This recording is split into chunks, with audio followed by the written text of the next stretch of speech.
H-Town, what's up? You know what time it is. It's time for the best 120 minutes of your day.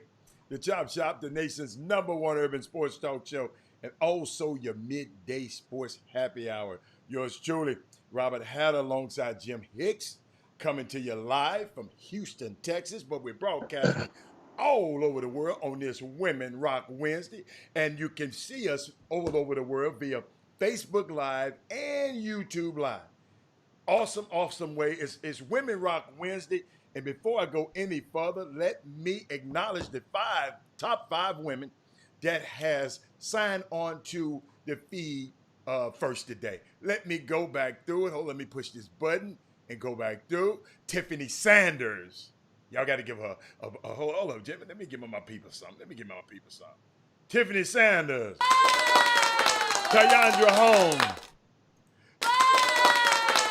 Who else we got? Jimmy's favorite, Anissa Veal.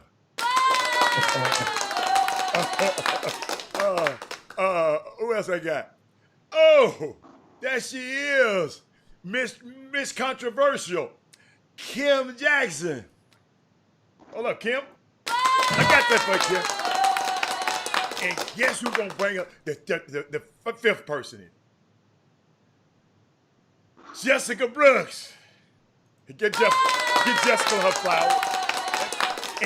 And our sixth woman of the day. It's one of my favorites here, Jim. Karen Thomas. Yeah. Shout out to all the women. It's Women Rock Wednesday. I got something for them. I'm glad you're here, Karen. I'm glad you're here, Kim. I got something for you, women. You know, Jimmy. I was thinking about yesterday. We had a little kerfuffle. You remember we had a little kerfuffle. Jimmy, come up in the screen yesterday. Guys getting a little bit little testy. Yeah, little testy on the Facebook feed. Passionate. Went over the line a little bit. Let me tell you something. I went back yesterday. I don't usually do this, but I'm gonna make it a habit, Jimmy. I'm gonna go back and look at these comments. Jimmy, those comments will. Jimmy, let's make it a habit of going back and browsing through these comments. But you know what? I thank all of y'all, and I want those two guys. I want y'all to straighten that thing out, man, because this platform is too great. It's too great for that. And if you're gonna sit down, I was thinking about this morning. If you're gonna sit down and take 2 hours of your day to watch me, watch Jimmy. I have an obligation to give you my best, and just to be one of the many voices in this jigsaw puzzle in this world is a huge blessing to me. Just want people, we don't always color in the lines. See, this not your normal talk show. Jimmy tell you, we don't color. We'll come outside the line sometimes. So, and each day we discuss social, cultural, and national opinions in amateur sports and professional sports, Jimmy. And I thought about last night, and I know it's a Women Rock Wednesday, Jimmy. It's the first time me watching the NBA in my life that the young teams went to the playoffs and rose and rise. It's the first time. Miami's young, Boston young, Denver's young, Dallas played great. They were young. Phoenix played great. They were young. Milwaukee, old, awful. Houston, old, awful. The Clippers, old, awful. Only LeBron and the Lakers are playing well because of LeBron's. I guess it's because of LeBron's leadership. And you know, we'll talk about it a little later. But Jimmy, I want to talk to my women today because I saw something in the news last night, Jimmy. First of all, let's get this out the way. Radio host Dan McNeil was fired for degrading and humiliating for the tweets he said about Maria Taylor. I mentioned it yesterday. He talking about her dress. He got fired. And women, I know y'all talking about Maya Moore. We're going to get to Maya Moore. But let me tell you, that's some red table talk. That's some red table talk that y'all need to do.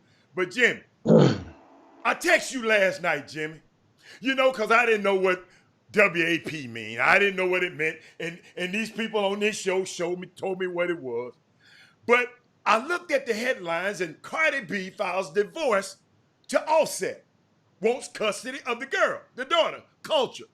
Jimmy, evidently the WAP is not enough, I see. Women, the WAP is not, apparently she's over her marriage. She just filed for divorce, and I'm just, y'all got to help me. She want custody of the daughter. I think she been away from this guy for a while, but back to Maya Moore. Since y'all want to talk about that, we can talk about women. Y'all got to help me, Kim. Don't get quiet now, women. This Women Rock Wednesday. Don't get quiet. Tell me about the WAP and why this Offset wasn't offsetting right or something. I don't know, Jimmy. But Jimmy, shout out to Maya Moore. And Jimmy, I'm gonna defer to you a little bit when I'm gonna pass this one off to you, Maya Moore. Now I see how she was working to get this dude out of prison. Hold up, the woman took 2 years off without pay. We thought she was working on a cause. Jimmy, she was working on something else. Hey, y'all got to help me with this one, man. That woman, I was so, Maya, that is awesome. That is, Maya, you're taking off. Maya was taking off to get that meat, wait on that meat to get out of that penitentiary. That man, Jimmy, I'm going to let you, I feel bad. You can chime in at any time. They got married. Todd Holmes, they got married. Jimmy, you got to help me with that one, man. You got to help me with that one. Hey, you know, the guy's name is Jonathan Irons. And that's the guy. He had a 50-year bid. And he did about 13 of it. And before she got his conviction overturned, she mean Maya Moore and her group that works with her. It was a burglary charge, something like that. So my thing is, I'm gonna tell you something seriously. A lot of guys, women out there know, but a lot of guys out there really probably one of the most discounted things in the world is for us relationships is twofold. Number one, the manner of which a man can construct a letter, a love letter from behind bars into the free world.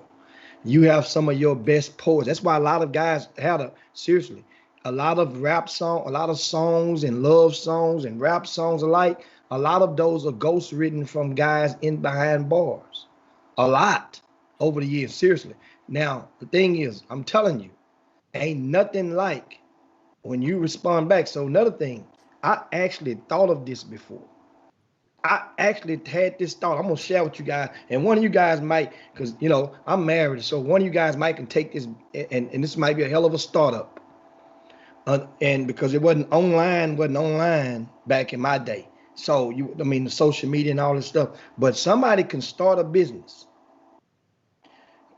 and with guys that are fresh home or coming home from the journey, and connect females who want to be the first and get that fresh ain't to a female. That's value. You can make you can come up once again. If women knew that was straight, this guy, his release date, and you connect them together, but somehow it got to be some liability in that, because but at the same time they connect beforehand, write a few letters, come home, pie y'all, you come up. But this thing with Maya Moore, you understand it's easy, because you get, if you ever watch any of those stories, what's the I think 50 Cent did a story, had a series on ABC earlier this year, and I used to watch it. I can't think of the name of it, and it was pretty doggone good. And it was about a guy, based on a true story. That turned into a lawyer that got his law degree in jail. Yes, yeah. yes. They went out and turned into the lawyer, and they messed around. He found a loophole in the system, in one of the states, and got his license to practice. So if you watch that, your heart kind of go, and you can see how his ex-wife starts. She's fighting a little bit for him to get out, but she's moved on a little bit. But then you can see it's easy to get magnetized when you find out the fight of some of those stories, because not everybody in there is as guilty as charged. So that's the thing on my Women Rock Wednesday is the lady last night that was on the ABC Town Hall, Alicia Black. And Alicia Black was one of the she was a female with a PhD who got up to the podium during the president's town hall, or whatever you're going to call it, last night. And she was asking them a question about her Medicare and about this concern. This was a black lady. He went to do what he customarily does. Whenever somebody challenges him, he'll go and he interrupt them real quick, jump in and try to flip it. That's his thing. She said, "Oh, no, don't interrupt me. Let me finish my question, sir," and kept on going. So the gall of Sister Girl got up there. I know she's gonna be popular. That's normal for a sister, Jimmy. Yeah, but they just don't allow enough of us to get April Ryan. They put her out the building, out the White House. Exactly. This situation, they were guaranteed they had to read their questions, of course, before they had to write the question down and add them on in big index cards. But she was like, "Oh, no. Let me finish my question, sir," and kept on going. And guess what he did? He hushed up, didn't say nothing until she got done. So, I really like that. But anyway, that was part of the things Women Rock Wednesday. Shout out to all you guys out there. I see Kenneth Gamma say prison pimping. So, but we got a lot to talk about, of course. We went yesterday, very rare. We relapsed in the old school time, didn't know no breaks, went break free. Dude, I can't believe we can't do that today, man. We went break free yesterday. We got a ton of topics to go on today. Of course, a lot of you guys, we got recaps of NBA playoffs. We got college football news. We got baseball news on the tap. We got, of course, it's really, really quiet. But NFL news, we didn't really get into a lot of the stuff from this past weekend. But the Texans, you paid attention to who they have to play this Sunday. They went from the frying pan, from the skillet to the frying pan. And we're going to talk about that as well. And also, we have a special guest going to join us at the top of the hour. And because Women Rock Wednesday, we have, for the first time in a long time, a head Division I women's basketball coach is going to join us and address a lot of questions and about recruiting, and also share her journey. She's from the state of Texas, and that's going to be kind of cool as well. So if you know somebody questions for us recruiting on the girls' side, a lot of the recruiting is similar, the tactics, but it's some things that are different. in the way that females are recruited versus men, and and we'll talk a little about that, a lot about that as well. How long we got for that break? We can break right now. Let's break and get this thing popping, man, with the We can chop break shop. right now because I got some. Boy, Jimmy, all I can tell you, that WAP must not be what they thought it was. Cause you can leave it. But I got something for y'all. Chop Shop, we'll be back in a minute. I was glad to kind of see the whole world stand up because it's been far too long for, African Americans, especially males, get treated the way that we've been treated. There have been plenty of times where, I go into a store and the first thing you see is the lady or whoever behind the cash register hit a button for the security guard to follow me. There's been plenty of times where, I get into an elevator with a white woman and the first thing she do is grab her pocketbook and squeeze it tight. Or walking down the street and we're about to pass each other and they cross the street just so I won't be close to them.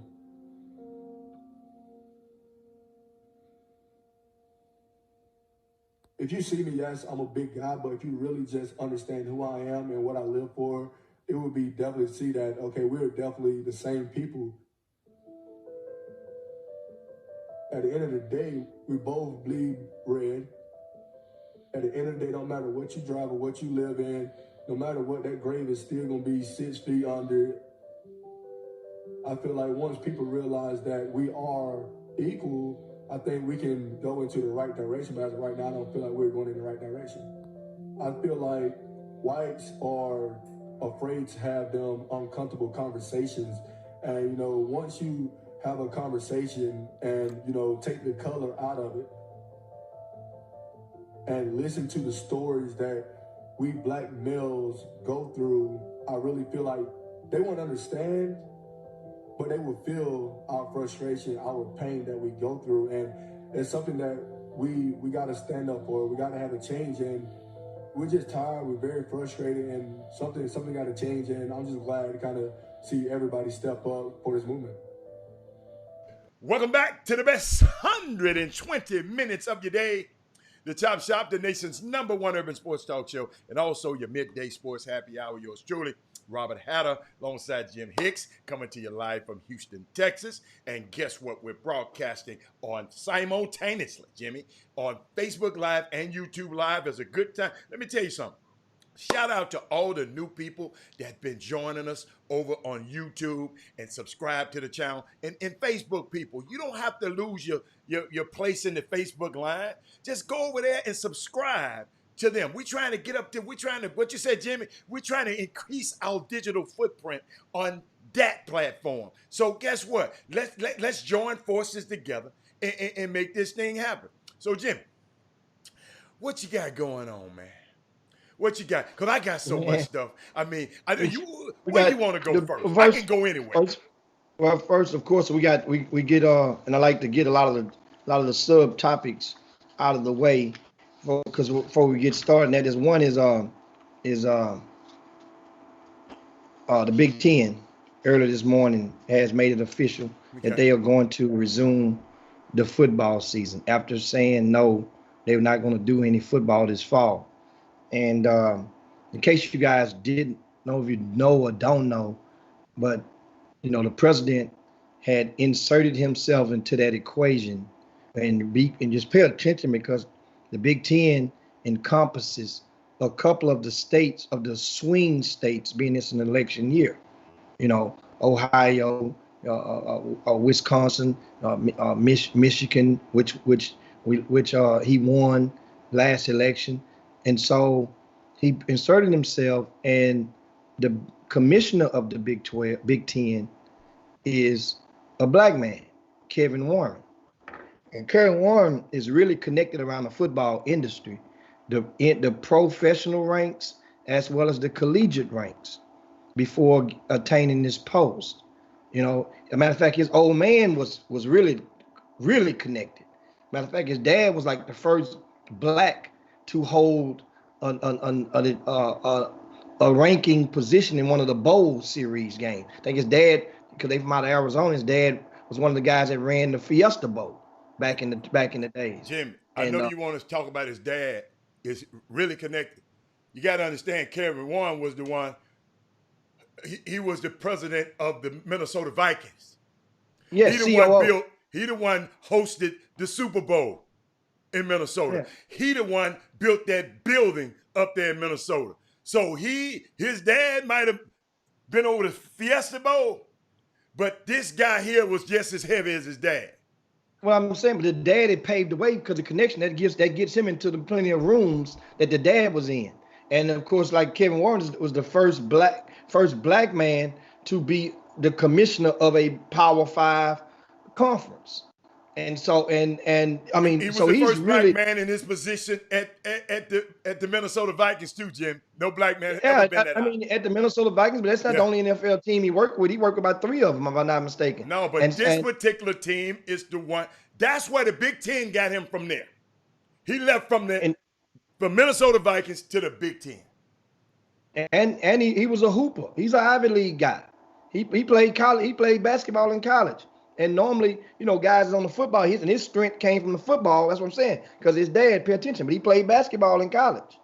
And I want to say Penn, if I'm not mistaken. But so now Big Ten is back on. Now all eyes point towards the Pac-12. What are they going to do? Remember, the politics is engulfed and surrounds all of this stuff. And the governor of California has been stern on with his decisions from day one. Now this morning, some players from last night, some players from University of Southern California has submitted a letter to the governor with a plea for them to let them play. We'll see how this thing is going to go down. And once again, just pay attention, because what I'm seeing is the loosening of their decisions. Could the same take place for, let's say, the SWAC? With the SWAC, I don't think so, because economics comes into play, and the money that the SWAC makes from football is not compatible on the grand scale of things from top to bottom as to what those Power 5 schools generate. Is nowhere near that. Yes, you talk about the classics, the half dozen or so classics that black college football produces each year. They is going to give you 50, 60, 70,000 fans, but that's not for every one of those. You have TSU playing at home or playing in the soccer stadium with 1,000 fans or less. So it balances off. Well, just keep your eye on basketball. And I'm really thinking that the direction that we're going, even in Houston, if you're not, those of you that aren't here, the positivity rate during the pandemic has dropped down to around 6.1%. The goal is 5%. Well, hell, it's been a month and a half to get from 22% down to 6%. So what did we get under 5%? So that means now this things, for us proceeding with games like the UIL. UIL says no tournaments, no showcases in their basketball season. What happened? Are they gonna repeal and roll back there? I don't think that would happen, but I do think that things will get closer as far as games and competitive across the board, closer than sooner than we think, that many of us had at first think. I got something I want to interject about the Big Ten. The Big Ten is one of the feeding grounds, other than the SEC, one of the biggest feeding grounds to the NFL. They were watching the NFL and watching the NFL model. And I always tell you, I always use this thing, as the facts change, the truth change. And guess what? And they're going to, and now it's up to Gavin Newsom. He's going to have to, and most likely, just me, I can't see him rebelling against these other two, if these other two conferences going to play.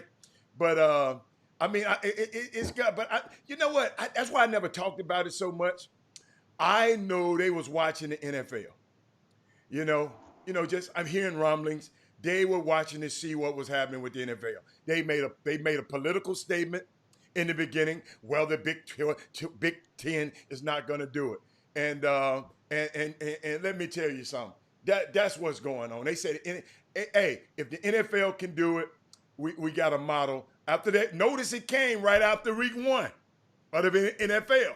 Notice it. Come on, y'all. It's what Jimmy said. Pay attention. I'm going to have to get me a saying. I gotta say, Yeah. I don't want to use that one because you don't never tell people what to pay attention to. Shit, there's a whole lot of stuff to pay attention. I got to find something a little more precise than pay attention. But I'm gonna figure it out. Whatever you're talking about, then you just pay attention in front of that, and they can see it with their own eyes. That means that's the whole thing. Why pay attention hashtag is that if I'm tagging something, pay attention. That means now I'm not gonna just say it. I don't want you to just take my words. You go and you can click or finish reading, then read forth, home, study it, and do whatever you want afterwards. But just now you're paying attention. So that's how kind of like on that aspect.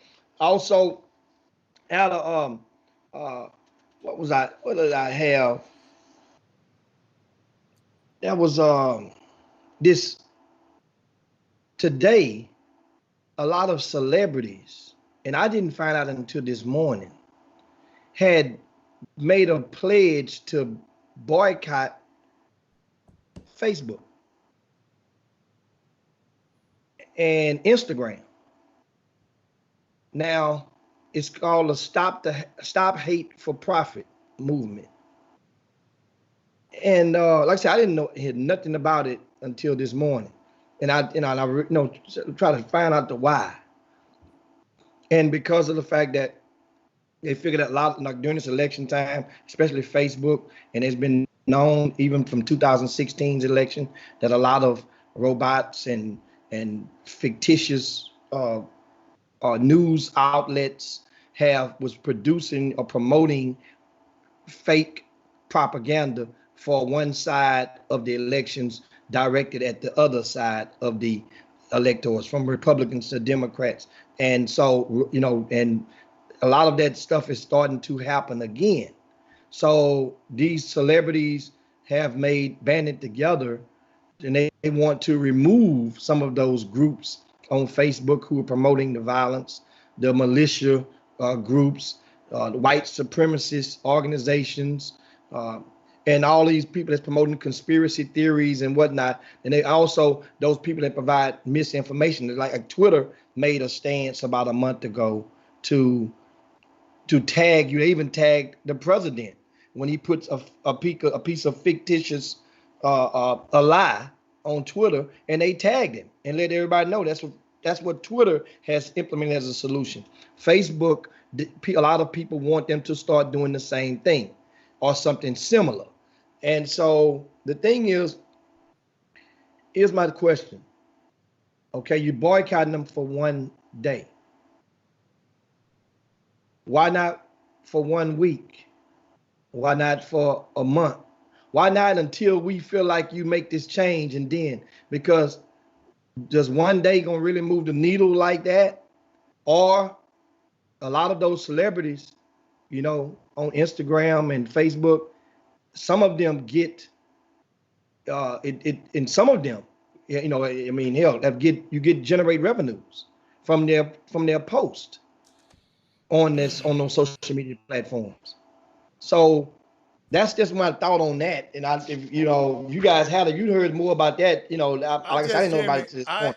I've never been a person to worry about what people say on social media, because I just don't.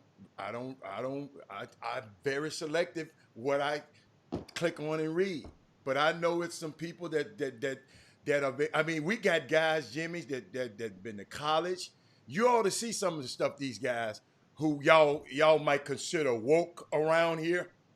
Some of the stuff that they put on their Facebook feed, man, and I just be saying, wow. And what they doing, they just getting information somewhere and posting information. And then I asked him a question. I said, do you know the man who wrote the article? Go back and look up the man who wrote the article. I went and looked up the man who wrote the article.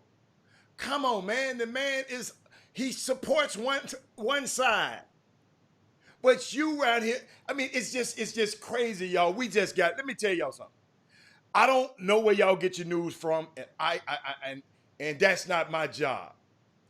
I'm just telling you, on Facebook, it's not a great place to get your news. On Twitter, it's not a great place. You better check your sources. So I always tell y'all, I always check my sources, 2 or 3 sources deep. Because I just like to know who is behind the guy. You gotta understand, I am enamored by people who can write. You know, I got a couple of books I got to write, and I got a ghostwriter that's helping me. I can't do what she does. So I always want to know where it originated at. Because like I told you, media shapes our culture. If you don't know what I mean, media shapes our culture.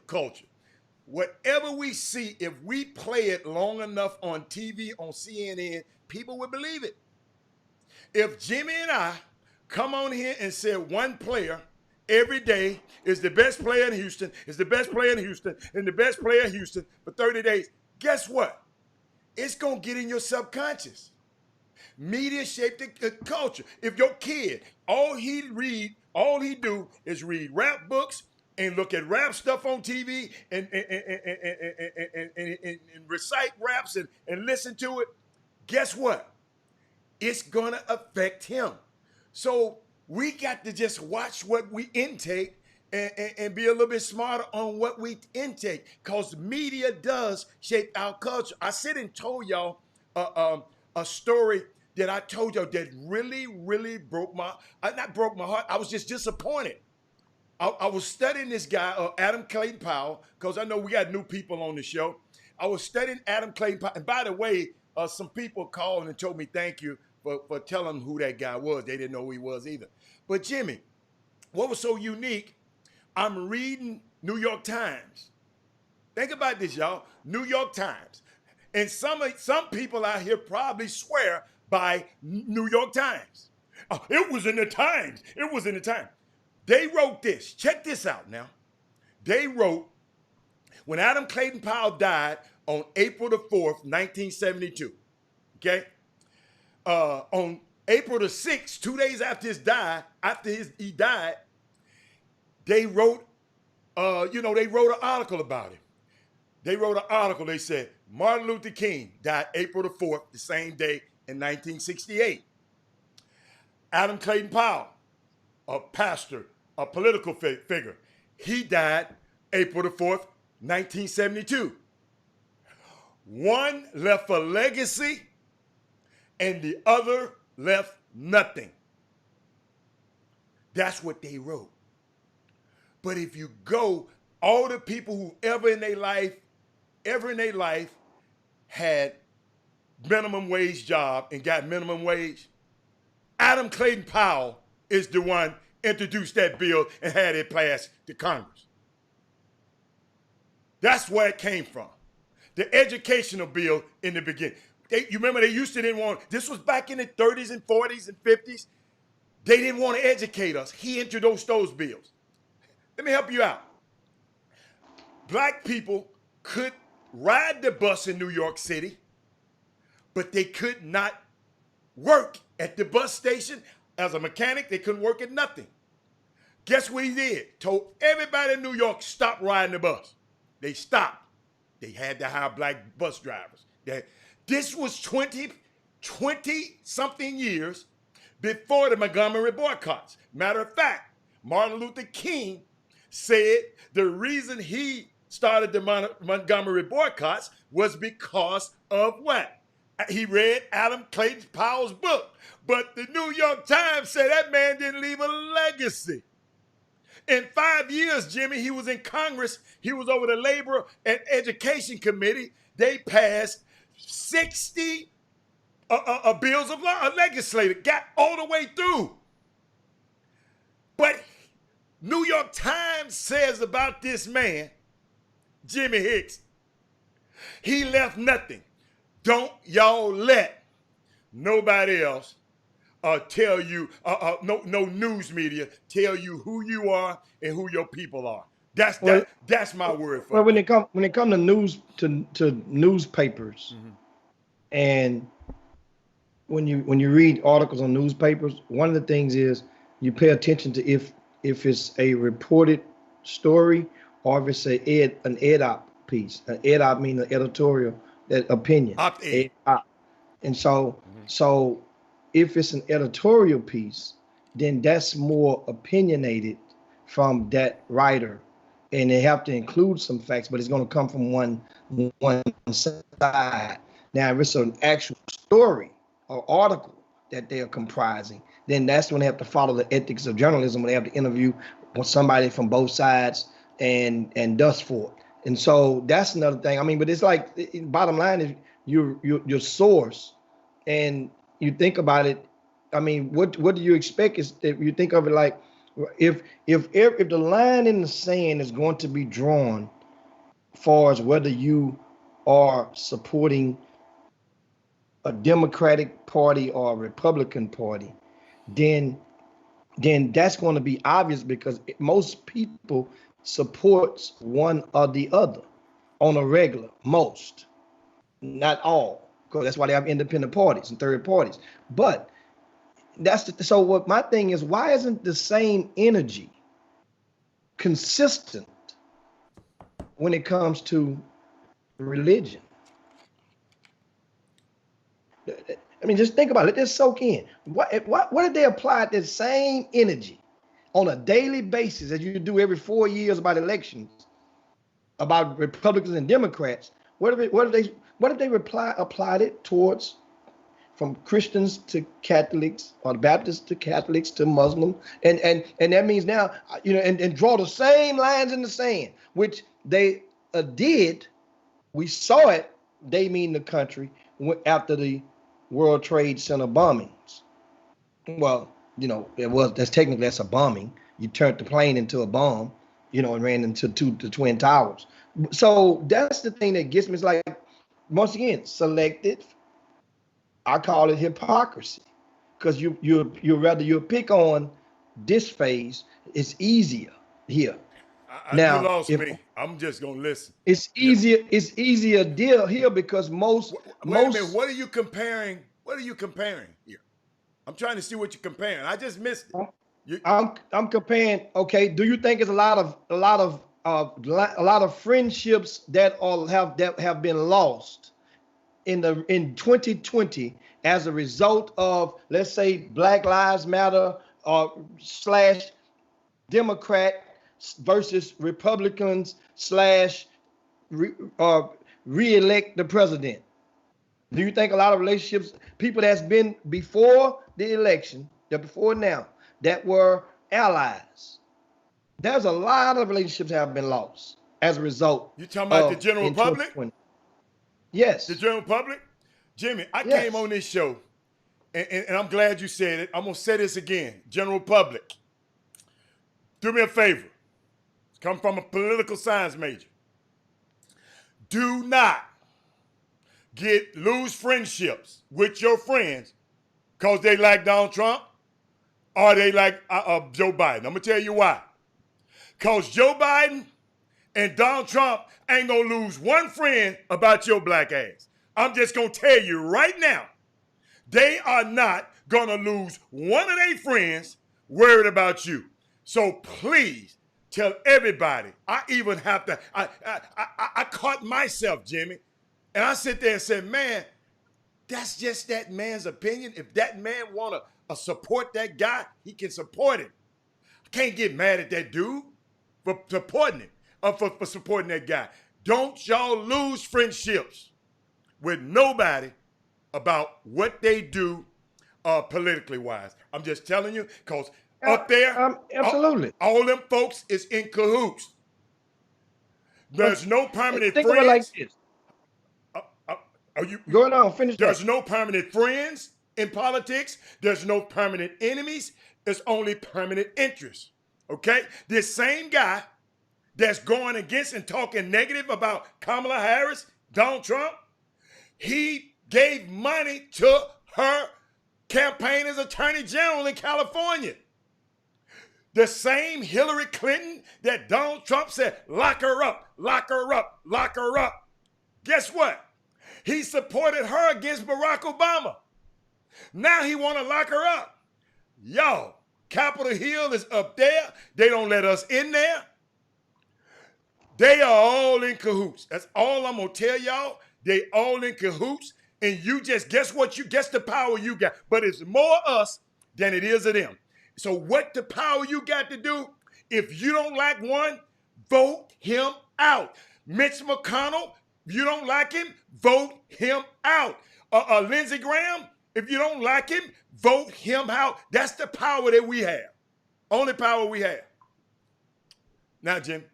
I mean, that's and the thing about the voting part, that's not the only election that's on the ballot. So that's another thing that I don't care who you vote for, but if you're not concerned about the presidential race, then it may be something on the local forefront that probably has an indirect or direct effect to your community's well-being. So, I mean, that's. Jimmy, I got something for you. I'm gonna help him. Just to think, I'm just Trump. I ain't worried about Trump. Let me tell you something. Y'all vote for him. Just do me a favor. You can vote for Trump, but just don't vote for Mitch McConnell and Lindsey Graham. And let's flip the Senate. And then a Democratic Senate will put checks and balances on this clown. So that's all I'm telling y'all. I'm not worried about him. I'm worried about guys like, they got an anti-lynching bill, Jimmy. The Emmett Till anti-lynching bill been sitting on Mitch McConnell's desk. One person voted against it, the Senate. One person voted against it, Jimmy. That's Rand Paul. Y'all remember Rand Paul? You remember the years when Obama first, let me check y'all out how he came into power. You remember when Obama got elected the first time and the Tea Party rose up, talking about, let's take our country back. The Tea Party started that before Trump did. And guess what? They came in, we didn't vote down ballot. We didn't vote off presidential year. And they got all of their people into Congress. Rand Paul is holding up the federal anti-lynching bill right now on his desk. And there's several other bills just sit. Because those are the people we need to vote out. Don't worry about Trump. They got y'all looking at Trump. That Senate, it ain't but 50, ain't but 2 of them for each state. It's 100 of them. Ain't but 2 of them Democratic is black, and Tim Scott is the one lone Republican that's black. So 3 out of 100.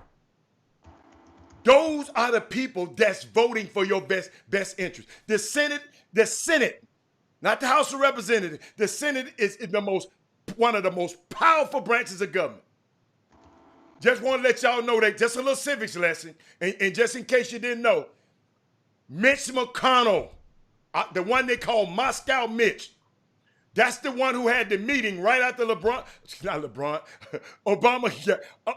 got elected. Guess what he did? They went over to a coffee shop, him, John Boehner, and all the older white guys sit around and said, we just got to figure out, we just want to make him a one-term president. We can't let this, you know what they were saying, get in there twice again. Those are the people we got to vote out. Well, once again, what you just doing right now, you just went all the way to one side. What you mean?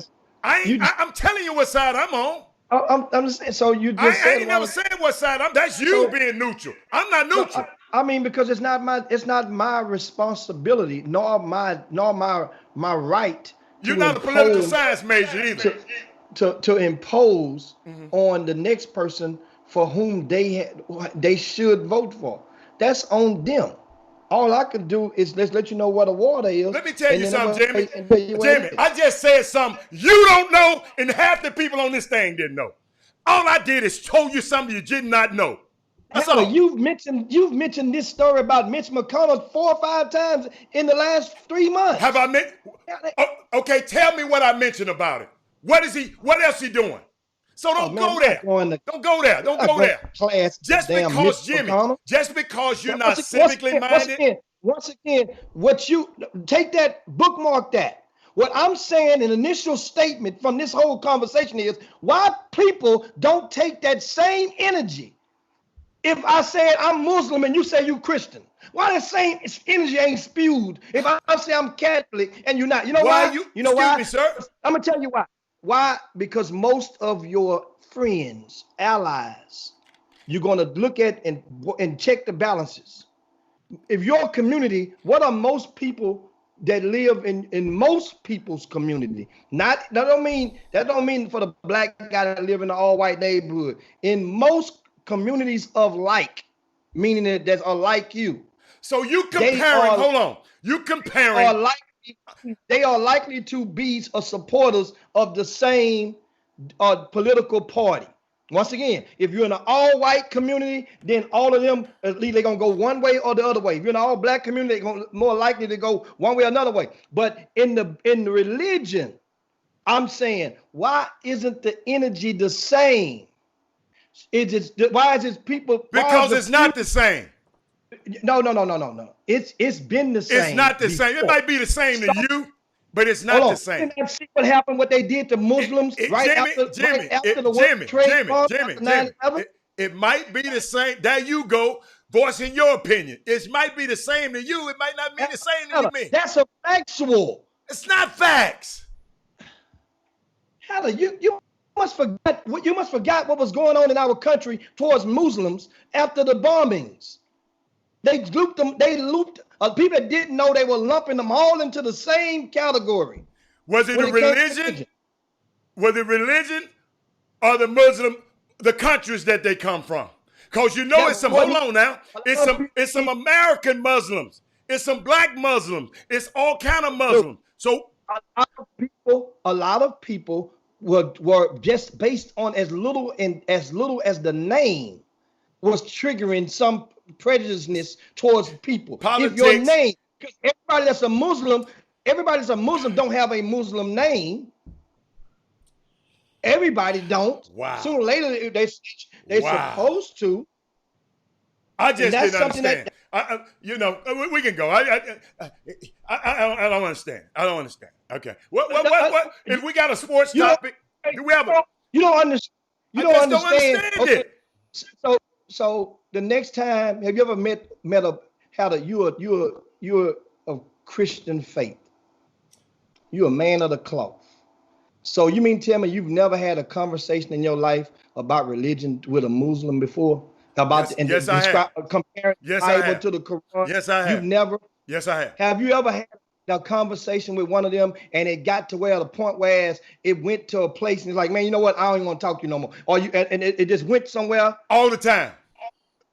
Okay, so that's what I'm saying. So the energy that people use, like when it comes to politics now, if you're a Donald Trump supporter, the minute that they say we got triggers, they can say if you're a Donald Trump supporter and you say the word Barack Obama to a black person or to a Barack Obama supporter, they ain't hearing nothing else you got to say. If you're Barack Obama supporter, you say the word. All I'm saying, Jimmy, I'm gonna show you why your comparisons are not that great. You on a small. We're thinking different. You thinking here. Politics can affect how you and I live. Politics, the wrong vote or the wrong judge can affect how you and I live. What church you go to and what faith you go to don't affect the way I live. That's a big difference, Jimmy. That's the point I'm trying to make. No, Heather. Your religion, it affects your beliefs that are rooted. I said, listen to me. You didn't hear me. You're still down here. Come up to the helicopter. You said, I was trying to figure out what parallel, because the parallel is, Jimmy, religion, hold on. Religion is a choice that you do over here, right? And if you want to be a Muslim, Jimmy, you can be a Muslim. If you want to be whatever you want to be, you can be that in your religion. But Jimmy, some politics, Jimmy, is happening whether your ass like it or not. They don't even need you. You don't even have to vote. You don't have to say nothing. Your voice don't mean nothing. And it'll affect whether you stop at this stop line sign or not. It'll affect anything, how you go to jail and how you get sentenced. That's what I'm talking about. You're comparing apples to oranges. I'm not saying you don't have I know people argue over each one of them, but one of them affects your life. You being a Muslim, Jimmy Hicks, I want you to understand this because I know you hate to listen to the truth. You being a Muslim is not going to affect my life at all. Me being a Christian ain't going to affect you. Hold on. Once again, the belief. No. Your belief, hold on. Your belief system ain't going to hurt me. Yes, it can. If you're in my circumference and I have a certain belief based on my religion. I just won't be around you, Jimmy. I don't have to be around your ass. Understand something. How would you know? Man, let's go to the next topic. How would you know? Let's go to the next topic. No. That's a hell of a question right there. How would you know? Jimmy, this is not the argument. I'm not gonna sit here and argue you about religion. No. Politics affects your everyday life. It's hold on, sir. Whether you believe in it or not. Hey, that sheriff who got elected, that judge who got appointed, will send your ass to jail. Hold up. Thank you, Waukesha. That's exactly what I'm saying. The religious belief impact how you view those policies. That's exactly what I'm saying. How you view the laws, your beliefs. It's the same thing I'm saying. So what you tell? Okay. So what? Okay. Since you want to go there and I don't care what Waukesha said, because guess what? Aziz just said beliefs are for minors. So who you gonna believe? Your belief. No. I'm finna get you in your belief centers. You want to believe? Hold up. You want to believe Waukesha, but go down 2 comments later. You just said you don't care what neither one of them said. You just had it out with Aziz just 2 weeks ago on the damn thing and told him to go on about his business. Now he's back. So what the hell you saying? Now you want to quote him? Man, let's go to the commercial break. I'm finna go to a break. Bring right back on the Chop Shop. I'm going to a break, man. It's that time. Man, that was horrible. That was horrible.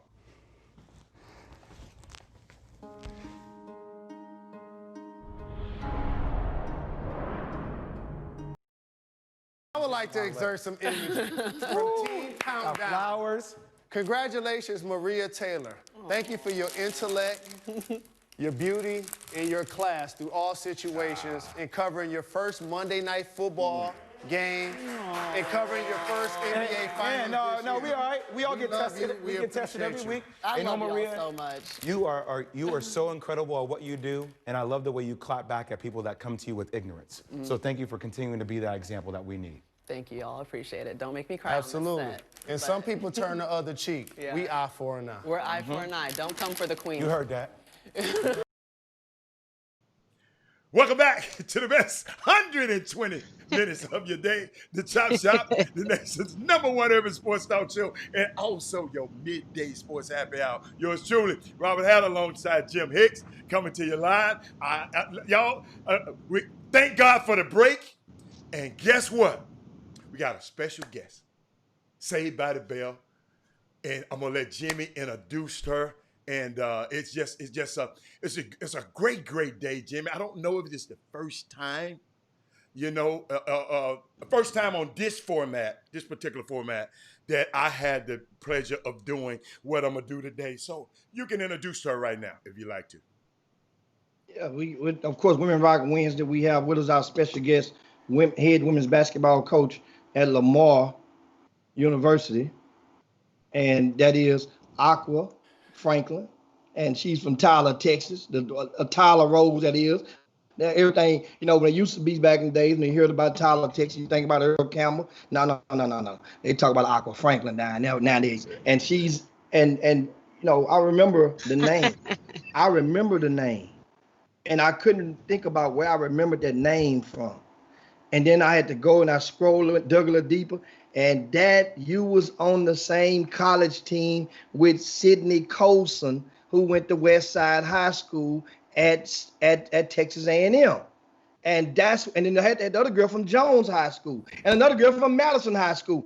That might be the first time in the first block of time in history or in modern day history, that Texas A&M had 3 females from 3 different HISD schools on their roster at the same time.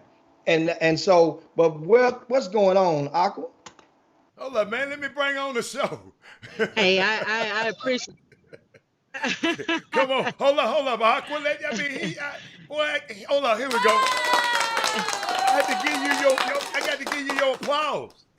Now, what's going on? What's going on, boss lady? I appreciate you, Robert, and Jimmy for having me. It's been, bringing up Sidney Colson and Demetria Buchanan and Patrice Rito, all my teammates, man. Rito, Take me back to that time. Rito, yeah, take me back to that time. They were some special teammates. Those are still my sisters. We did some special things at A&M. Of course, Sidney Colson carried that torch and took them to the next level to win that national championship. But I appreciate you guys for having me on this show. I'm truly honored. And of course, you are no stranger to being in the college coaching ranks. Like you was assistant, I think, at Kansas. You was at SFA, and you made a stop or two at a couple other schools. Tell us about what led you to this gig at Lamar. Well, to start my coaching career, I helped recruit the young ladies like Sidney Colson. When I was a senior, Colson was a freshman, and so watching my coaches at the time, who Coach Bond and Coach Gary Blair, still at Texas A&M, watching them do what they do, I knew right away I wanted to be a coach. And so after playing in the WNBA and playing overseas a little bit, I knew I wanted to give back to young ladies like myself at the time. And so I got into coaching. I had stops. My first stop was at Stephen F. Austin with Brandon Snyder. And I spent a short stint there. And then I went on back to the Big 12 at the University of Kansas. And then Coach Schaefer, Big Schaefer, got the head job at Mississippi State. I helped start that program and recruiting young ladies like Victoria Vivens and Mo Williams, who went on to back-to-back Final Fours, and then got an opportunity to go back to the University of Kansas as an associate head coach. And so I think making those stops in my coaching career helped me out tremendously. Not only did I learn from, unbelievable head coaches, I had a lot of assistant coaches who were just great people who taught me a lot. And then being an associate head coach at the University of Kansas, learning from under Brandon Snyder and his offense, and being able to go over next door to watch Bill Self do his thing on the men's side. I think all of my stops got me prepared for this moment and being the head coach at Lamar University. I must say it's an unbelievable feeling to be back in the great state of Texas. I'm excited about that, having my family, 3 hours away from me. But being back in my neck of the woods, I couldn't be more blessed to be back here. I'll tell you one thing about you coaches that I noticed. Y'all sure have a way with words. Do y'all go to coaches class? What? Tell me. I mean, every one of y'all. Do y'all have a special coaching class before you become a head coach? I mean, listen to me. Think about this, Aqua. Penny Hardaway, I've been knowing him since we were 15. I knew how he learned and how he taught him a whole lot of stuff, right? He get on TV and talk like you. Y'all, I said, dude, you didn't used to talk like this. I mean, y'all are like I told him. Man, you're talking like a leader of men. and you're talking like a leader of women. It's just or men, whichever, because with Becky Hammond's coming, you might be next. I don't know. So, but I just tell me what make you head coaches, y'all, and some of those assistants, y'all are so good at this.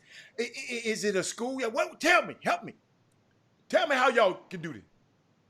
No, you just have mentors, Penny looked up to somebody. I looked up to a couple of people. Shout out Coach Blair. You, Robert, look at you. Yeah.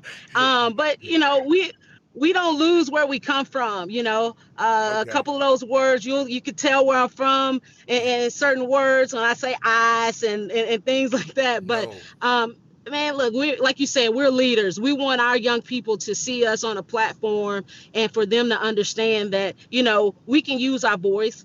We go to school for a reason. We can't play without school, and we use our education to our advantage. And when we're on these platforms, we have a platform. We want people to hear us what we're saying and not for who we are. And so we just, it's not a school for it. I just think we use our mentors. We learn from them, and it's just like playing the game. We see what they do and how they speak on camera, and we want to follow that and give our players something to look at. So how's everything been going over at the program over there? This is your second year, right? Absolutely. Man, it's been crazy time with COVID going on and trying to navigate through some unforeseen times. It's been crazy. Typically, I would have had my players, on campus. Actually, last year got cut a little short for us, I guess. And so having to leave in March, not having a full spring to prepare, that is precious time for us to develop these young people on the court, in the classroom. Losing some of that time, my predecessor left me with some unbelievable young women, and I couldn't be more proud of who I get to coach each and every day. And so I say that to say, I had young ladies that graduated early in 3 years from Lamar University. Some of my players are not going to have the opportunity because we missed out on summer school due to COVID.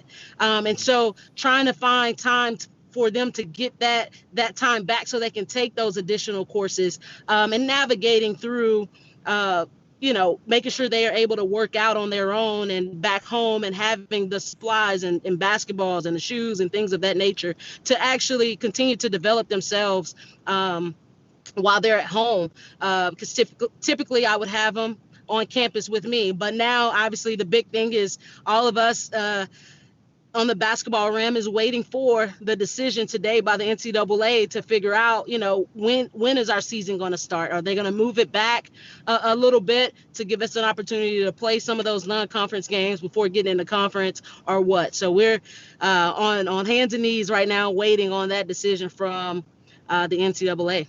And that decision is expected to come probably within the hour on what date they will start the season. Absolutely.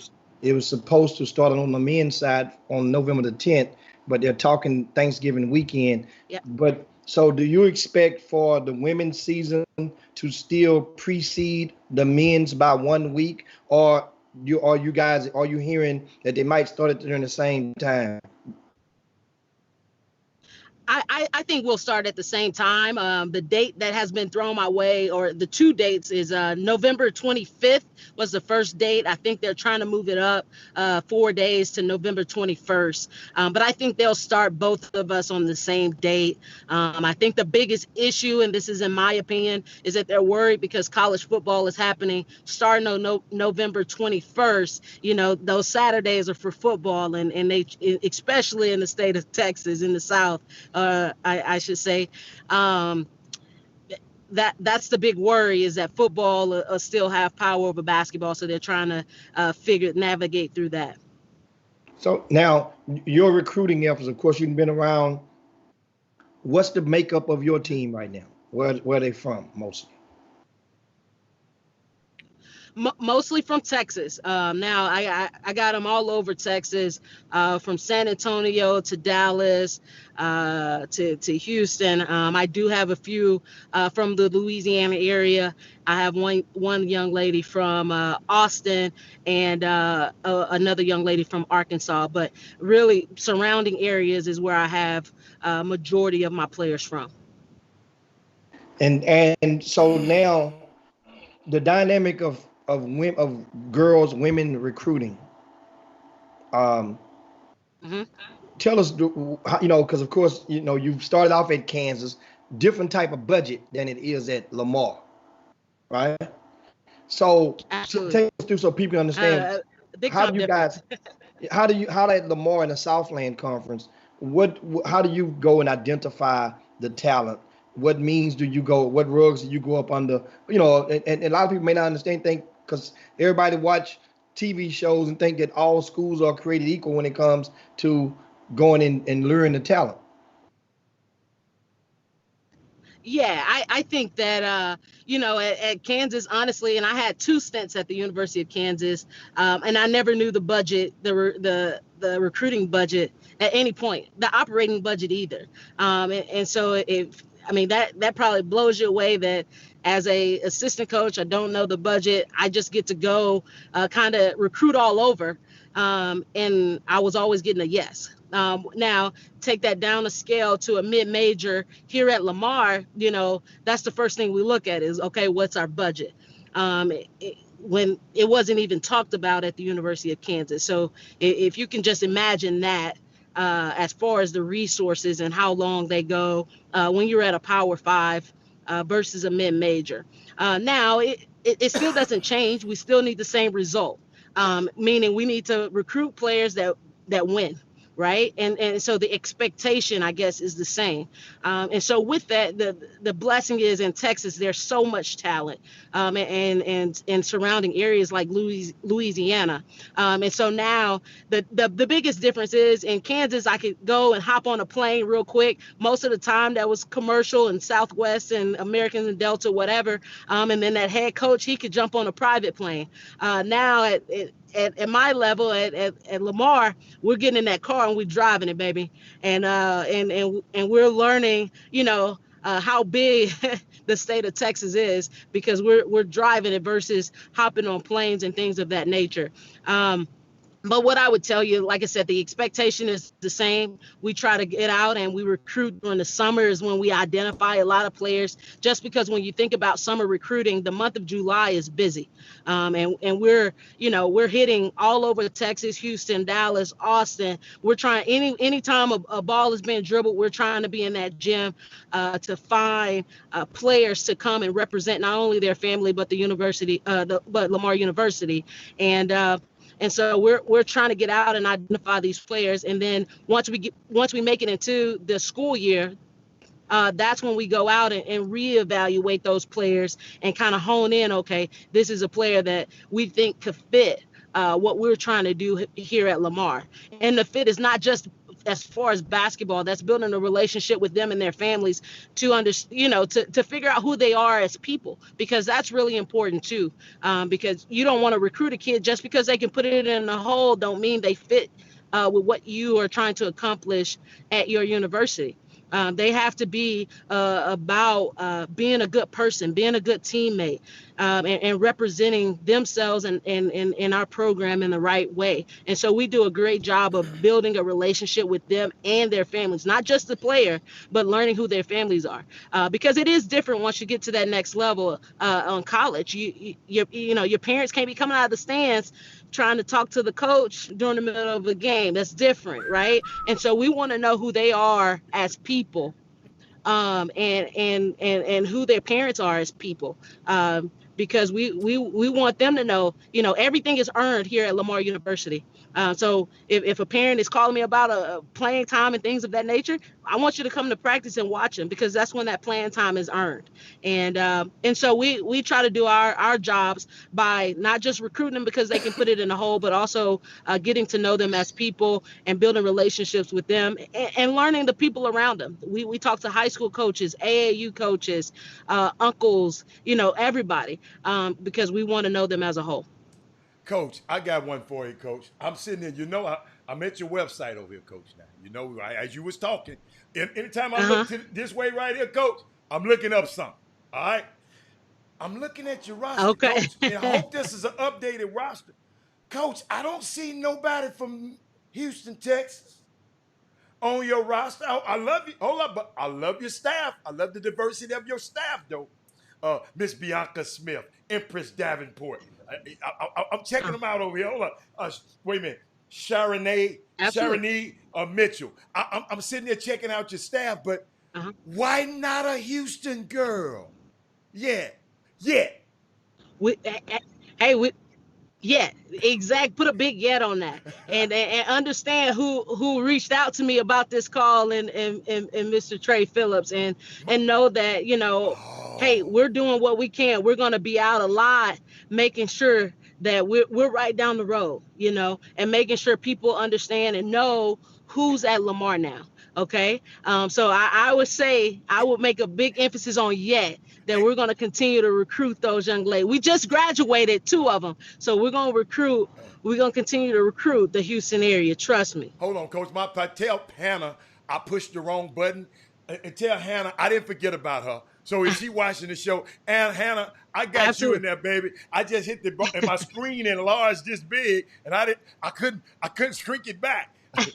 So, but Coach, and shout out to Trey Phillips, cause he works tirelessly. I don't follow girls basketball as much, but I know we got some other young people in this industry, in that sphere, Coach, that I'm gonna make sure that reach out to you.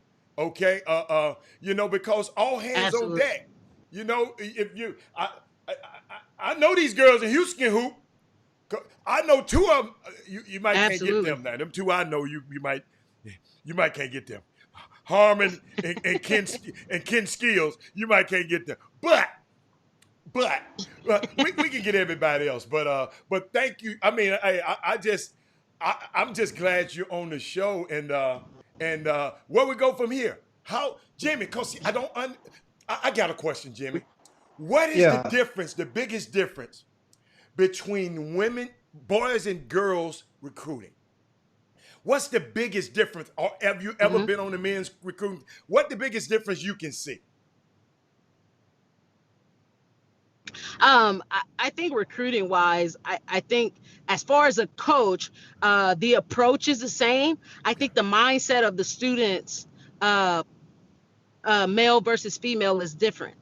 You think about it, Robert, all men, all guys coming out of high school, they feel like, hey, I'm going to the league, league me. Yeah. And that's how they feel about it. Right. And their confidence is there to where, I don't care who you are. I'm gonna dunk on you, put somebody in front. You can't guard me. That's your mentality as a guy. Okay. And as a female, there are very few, and those are ones are really, really special, right? There's a few females who think that way. But here's the thing. Nowadays, you have a couple of females who, okay, I want to know who else you're recruiting. I want to know who else is going to come with me to help me. Whereas a guy feels like, I don't need nobody. All you need is me. I'm your guy. And so I think the mindset of a male and a female athlete, what makes it different. I think as coaches, we try to do the same thing and build relationships and get to know the players and their families. And we want the best talent that fits our system. And obviously we want the best that we can be. Here's what I'll tell you too. Guys are not afraid to go to a mid-major school, okay, and make a name for themselves. If you think about it, you think about Devontae Graham, who plays for Charlotte, who didn't start off at Kansas, but now look at him. He should have been probably most improved player in the NBA. You talk about Lillard for Portland. Weber He didn't go State. to a big time school either. But what did he do? He went to Weber State and he made a name for himself. And so that's sometimes the difference between females and males is that, or men and women, that women, you got to bet on yourself sometimes. Right now, you may not see that I'm a big time player.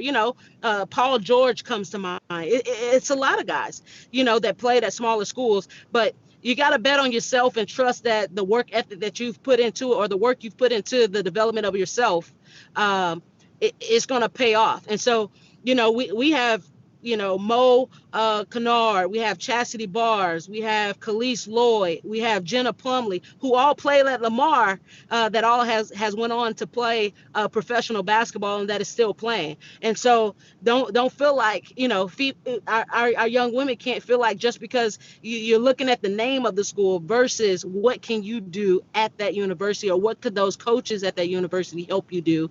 No matter the name on the front of that school, I think that's the biggest difference.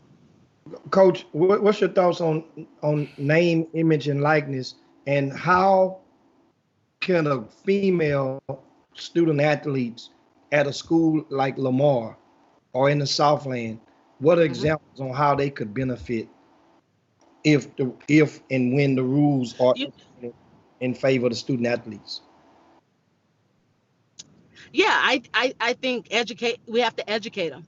We have to educate them to use that in their favor.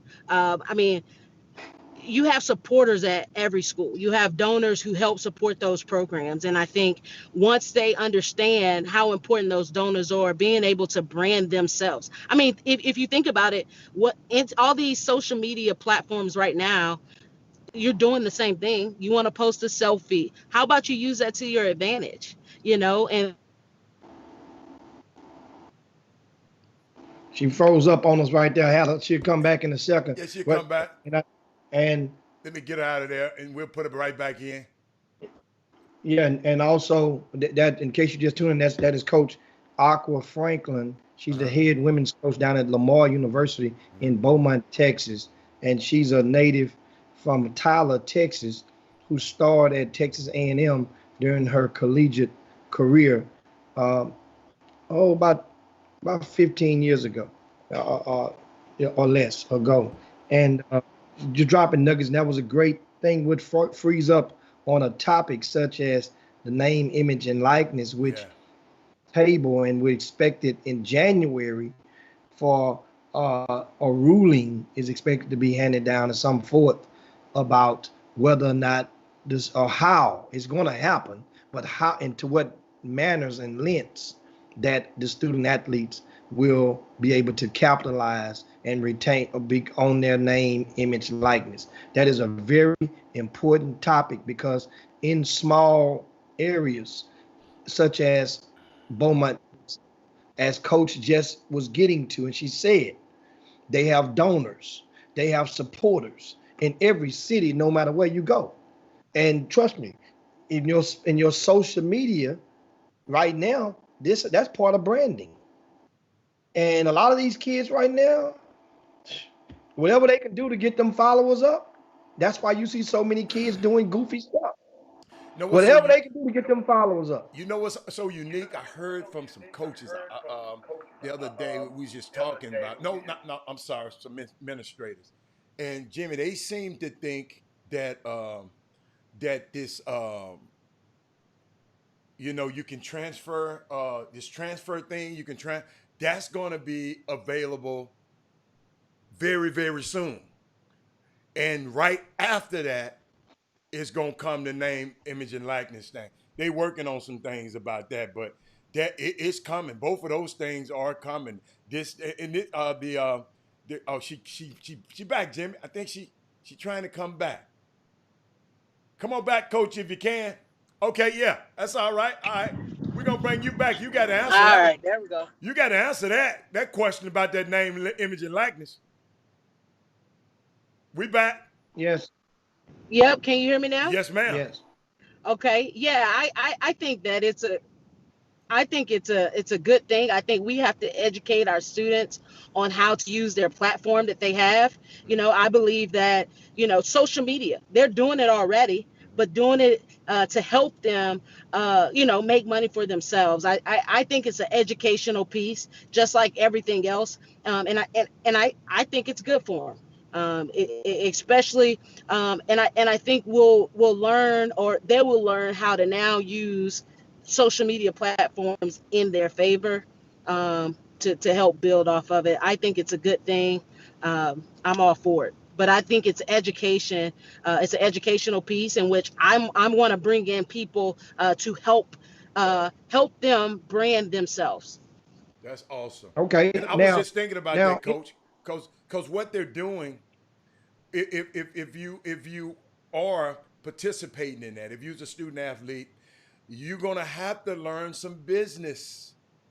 You're gonna have Absolutely. to learn the business aspect of this thing, and I just think of everybody should try at some point to become an entrepreneur. And you know why? Because Greg, I ain't never heard nobody who owned a company fire himself.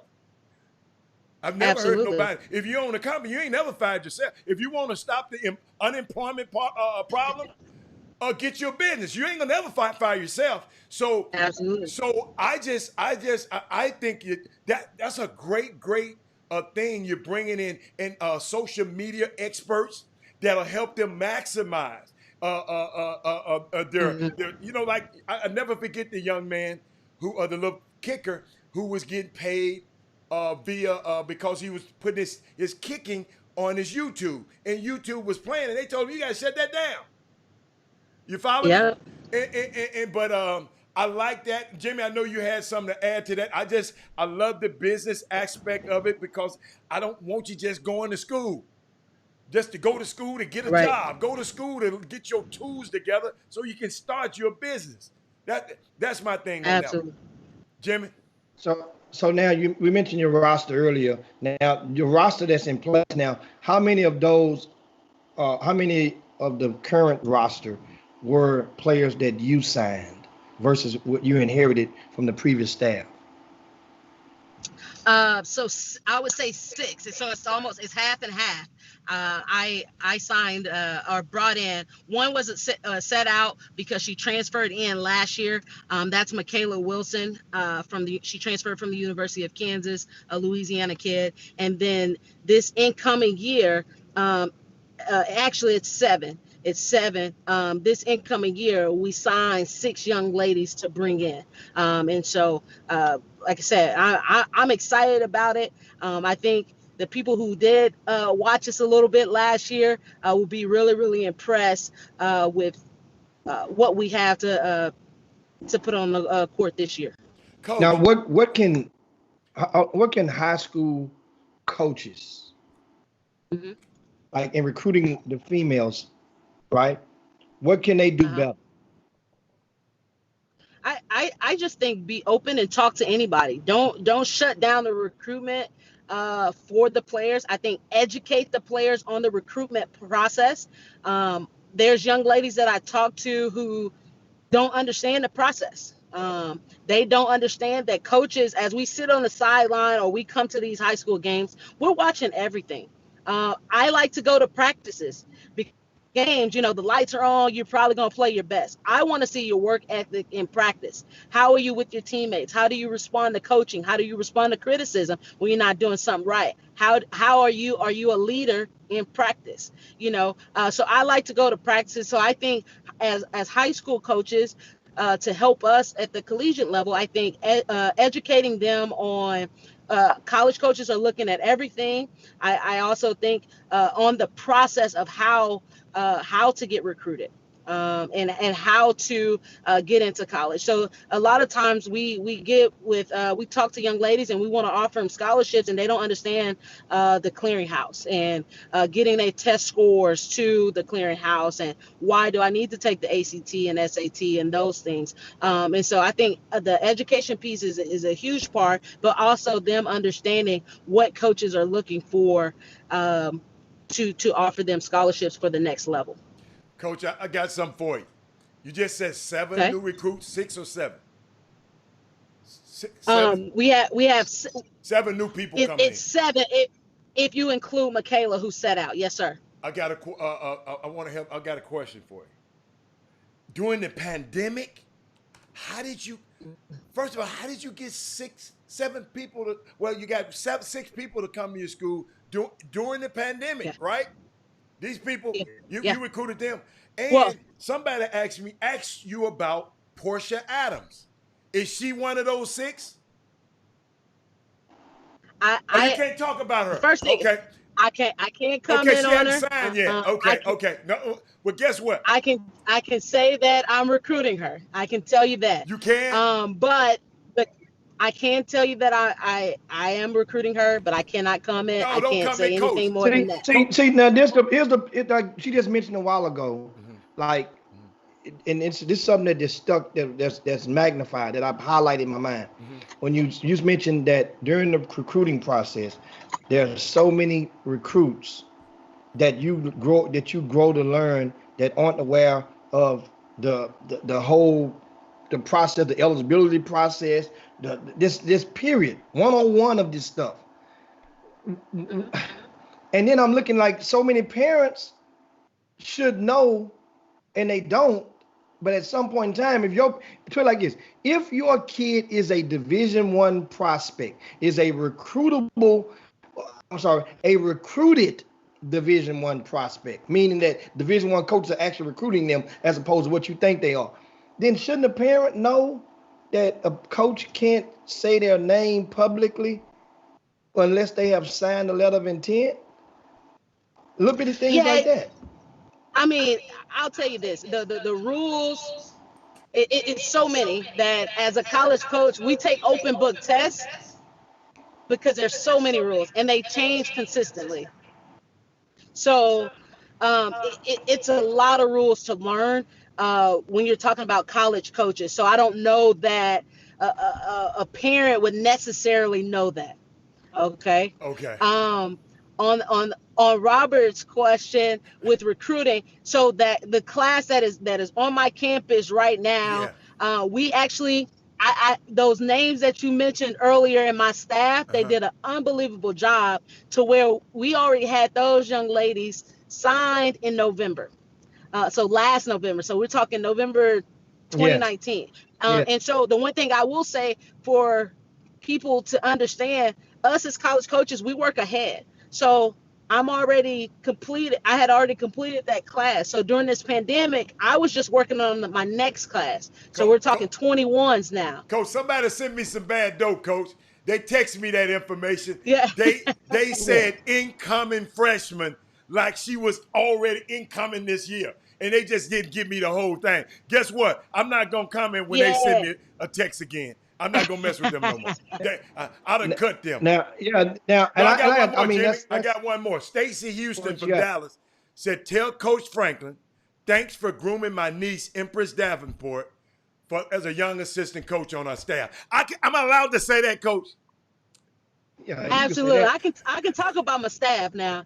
I can talk. Here's the thing, and this is what people need to realize about my staff.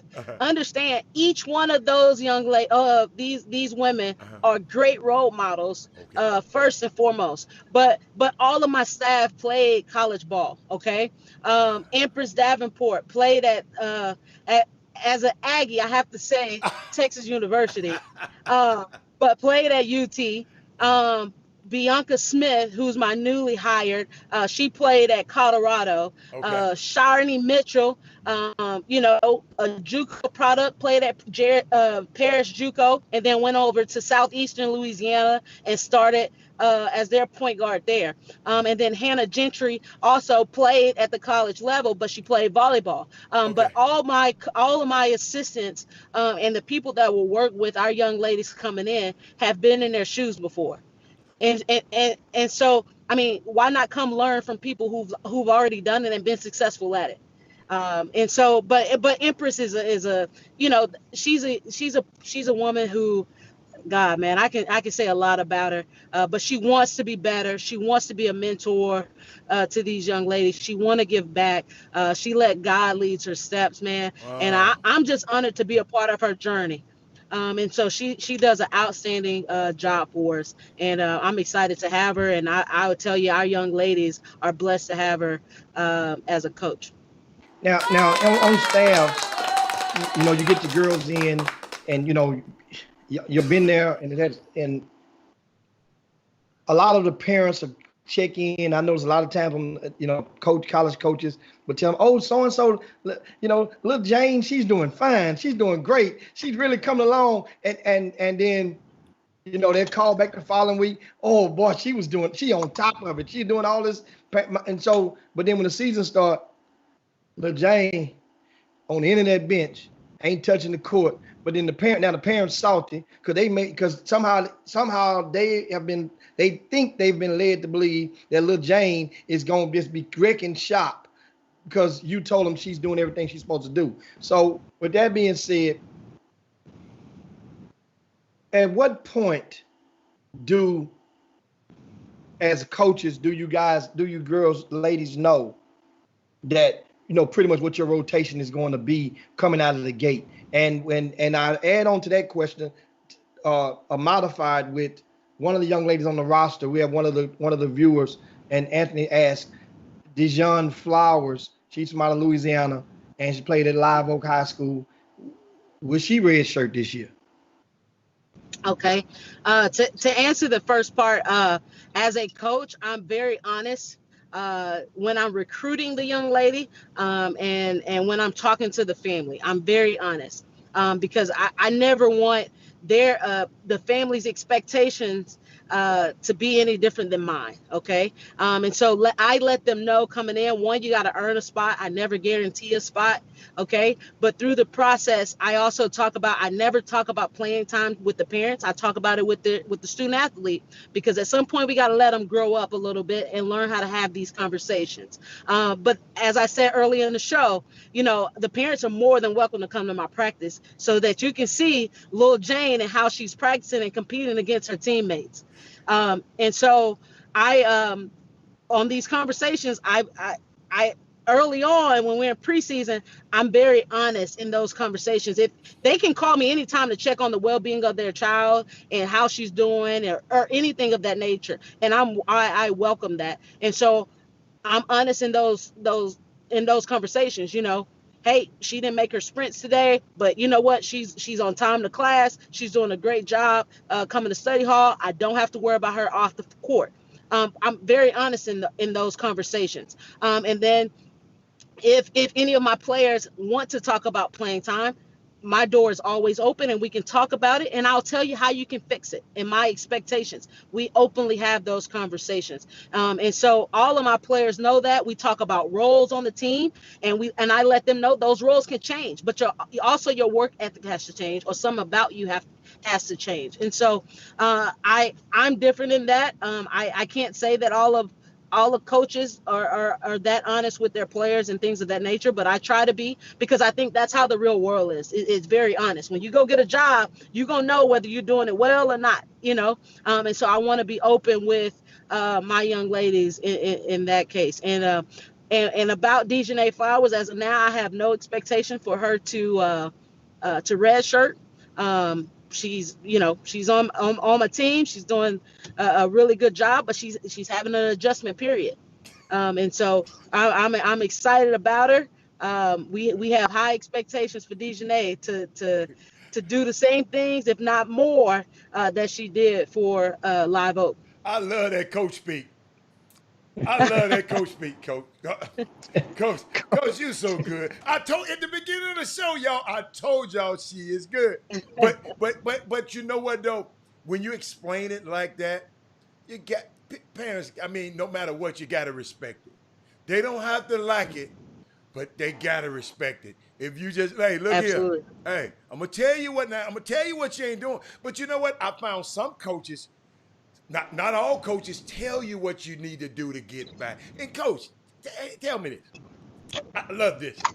One of the guys used to be one of our co-hosts, Chris Walker, used to be on this show, right? And he always said in his office, when you walk in the office, behind his board, he got a big number 8 on the behind. 8. Okay. So when the dudes come in there, they ask what it is. He said, look here, dude. Ain't but 8 of y'all gonna play. You better find out, is you gonna be one of them 8 or you gonna be one of them other ones? So your job is to be one of them 8. Right. Right. Make sense? Absolutely. I think that, early on in the season, so when you have preseason, everybody pretty much gets to play, because there are times where players, they're great practice players, and then when the lights come on, they don't show up always. So you got to play them early just to see what you actually have when the lights come on. That's the time to show. But during the conference period is when that time, when most coaches cut down their roster. So when you get to about, for us, it's December. When you get to December, you're gonna know who's gonna be on the court, or who you can trust, or who you can depend on when the game is on the line. And so again, I'm very honest with my players. But in practice, that's when you earn that playing time, and that's when things can change. Coach, I want to reiterate that, because some parents, Jimmy, I'm sorry. Coach, I didn't really have to go through it because my son was playing stuff. But I saw how, Coach, everything changed when the conference came. Man, everybody was playing in those non-conference games. I mean, you're playing against Georgia Tech. You're playing against everybody. Boy, when you come to our first game was always Columbia, because he played for Cornell. His first game is always Columbia, okay? Because that's our travel partner. Girl, let me tell you something. That road trip or that trip, everything changed. Don't them boy, mamas who used to speak to you and look cool, and the daddies, boy, they get. I mean, it changed doing. And I'm glad you brought that up, huh? Here's another thing. One of my former boss, Brandon Snyder, he did this, and he had our players write down, hey, you tell me. He didn't tell them how many minutes was in a game or anything like that. Obviously, they think 40 minutes, but not understanding with 5 people, that's 200 minutes that you got to figure out which 5 are going to play. And so he had them, write down all your teammates, and you tell me how many minutes each teammate should get. And I mean, when you do it that way, you put it on them, they want to be nice to everybody, because all of them, they my girls. So I got to give them a couple minutes. And then when you start giving, your backup, 10 and 15 minutes, or, a walk on so many minutes. And those, those things, we had a young lady that had like 2,200 and some minutes on her thing, because she's just trying to be nice to all the teammates and give them minutes.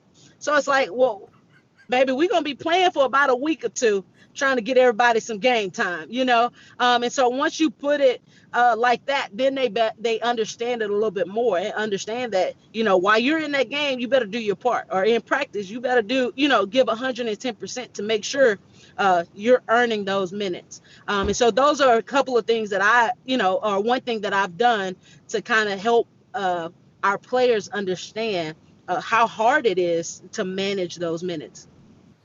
Now, Coach, earlier this year, I mentioned the pandemic, and most of your staff is majority African American. Except for, I think, your operations. Most of your players, African Americans. Tell us what was, if there was any struggles or turbulence that you had to face during, after May 25th, after the killing of George Floyd, and I guess the uprising around the country of awareness of things as small as Black, or I say as big as Black Lives Matter. Being that Lamar geolocated Texas, which is for those people that are not with that area, that's certain cities may come to mind from yesteryear, such as that's in the shadows, or Vidor, Texas, is right down the street.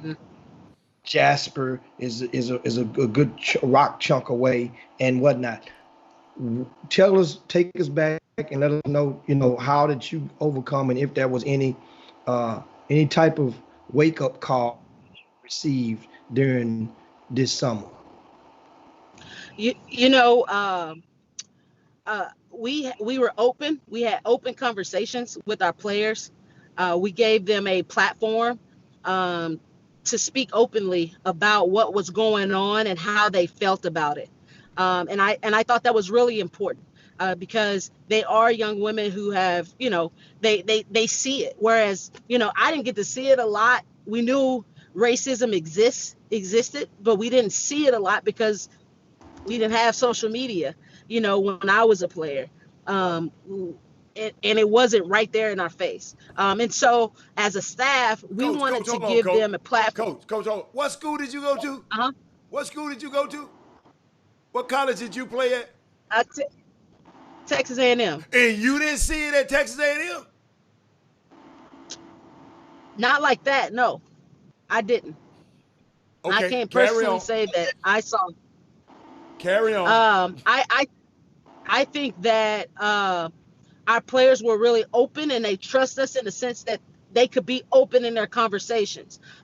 Given the dynamic of my team, I brought in a speaker to empower women throughout this time to talk about women of the past and how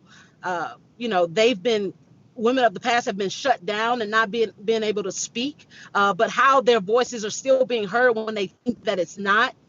Because we talk about, okay, why should I vote now? What's going to change?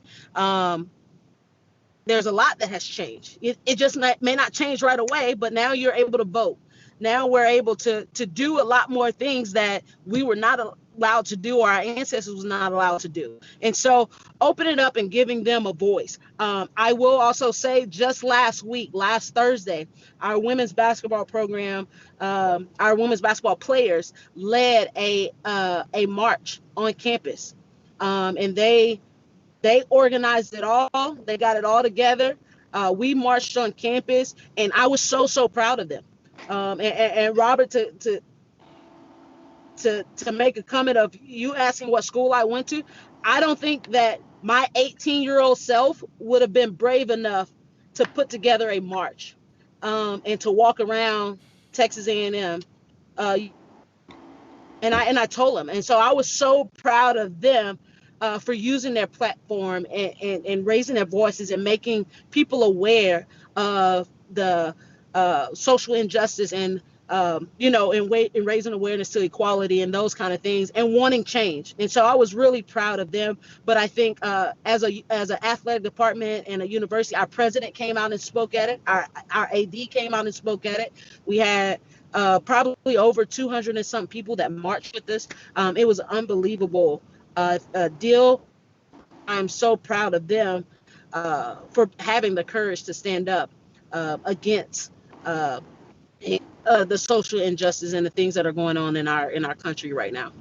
I mean, that's an awesome thing. And are you doing anything in your program to ensure your student athletes will be registered to vote? We are 100% registered to vote. Our voting center is in our gym. So our young ladies all they have to do is come to the gym and be able to vote. So we're having a seminar on Thursday to make sure all athletes on our campus are registered to vote. And the SGA organization on campus is bringing people in for the entire university to have the opportunity to vote. So I think Lamar University is doing an unbelievable job, educating our young people on voting. Well, guess what, man? We definitely are fans of Coach Aqua. I got to go way up there and watch her play now. And it is not that far. Yeah, they ain't that far. But driving up there. No, they ain't. But that ain't about 5-6 songs, and you there. Wait a minute. How many minutes? How many minutes? How many minutes? About an hour 5. Yeah, it ain't bad. I got 5-6 songs on the Pandora. I don't know what kind of songs you be playing, Jimmy. 5 or 6 songs. Yeah. You be playing? You gonna play Marvin Gaye. Play 3 of them. You gonna repeat 3 of them twice. No, he be playing Marvin Gaye. Got to give it up. That's 11 minutes right there. That's what Luther, all of them. Get it right, hands we lay. a Zoom, Commodore. That's 12 minutes right there. That's for sure. But I Johnny mean, Taylor, let him talk to you a little You bit. don't know nothing You about gotta that. come on. You're too young to know about some Come Johnny on Taylor. now. Come on now. Man, Old soul over 20 here. years old talking about Old Johnny soul Taylor. over here.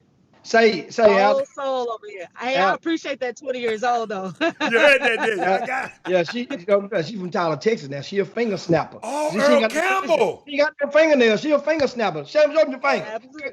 Look at them fingers. Yep, let's She right a there. finger You ever, snapper. you ever met Earl Campbell? I have. I was fortunate enough to play with I grew up playing basketball with all the guys. Okay. And so I played with one of his nephews, so I got to meet his son, Tyler, and all those people. So I met him at a young age. I haven't seen him since. And to pat myself on the back a little bit, I did go into the Tyler TISD Hall of Fame with Earl Campbell. So pretty excited about that. Watch this. Hold on, I got Hey, something for you. man. Hold on. Okay. Hey, and as we get ready to land the plane, thanks so much for joining us on Women Rock Wednesday. Thank you. And appreciate I got a surprise that I remember one of your assistant coaches. I'm reaching over here on my desk, and I have right here that I'm going to show you is I keep this back. Your assistant coach, Bianca, right? Smith.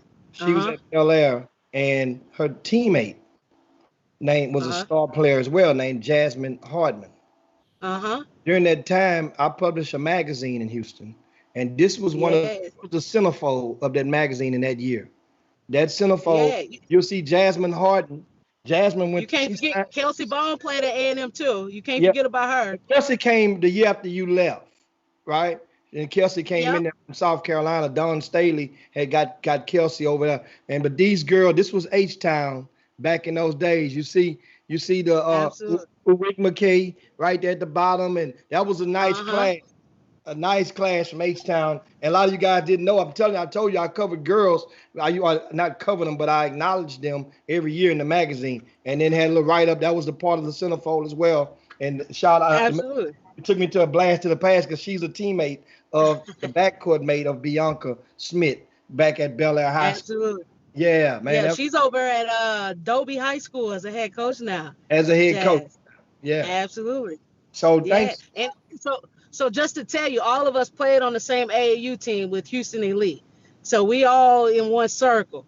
Absolutely. Okay. So I used to drive up from Tyler all the way to Houston to play AAU. So just so parents know, there's big time investment in AAU basketball. And Odyssey Williams, the father of Courtney Williams, he says, tell you what's happening. He sends a shout out to you from down here in H-Town. He's in the boom boom room right now. So thanks so much. Thank you so much, Coach. We appreciate it, Coach. I appreciate you guys. All right.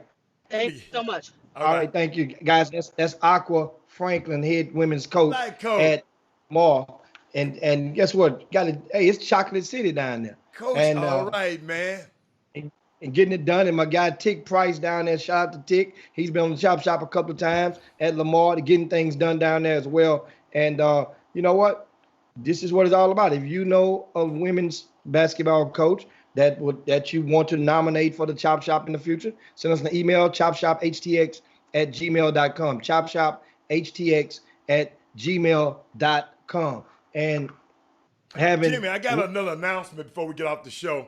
We got it earlier. He said they're having a free physical at Barnett Stadium this Saturday, Jimmy. A free physical this Saturday from 9 to 1 for HISD students. And you must have your paperwork filled out. Okay?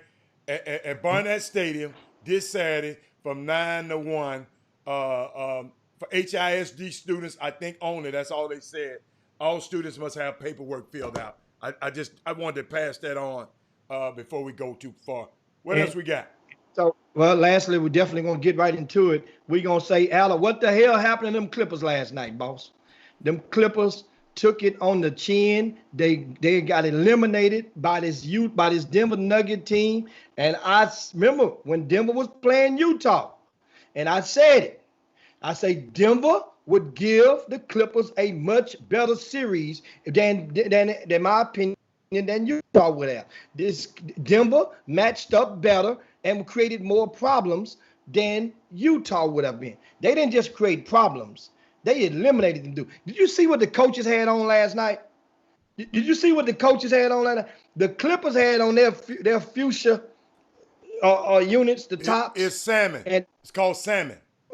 I'm sorry, it ain't fuchsia no more. It's salmon. It's salmon. Salmon, and that was known as their good luck tops because they had been kicking butts whenever they wore that. And a lot of pro coaches, college coaches, high school coaches got hell. I even got a pair of good luck socks. You know what I'm saying? I mean, but Denver Nuggets, when you look back at the highlights, they had on their good luck shirts as well.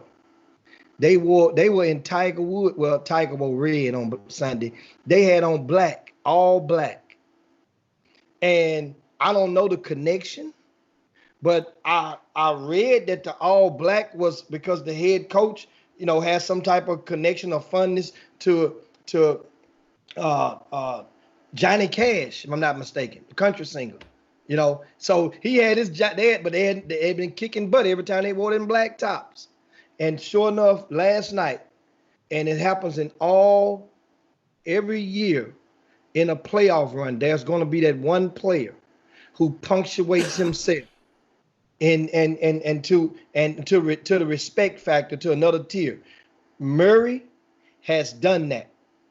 The Joker was already, he was already had the accolades and the merit. He was already one of the top 15 players in the league or so. But Murray dropped a 40-piece on these guys yesterday and in a win.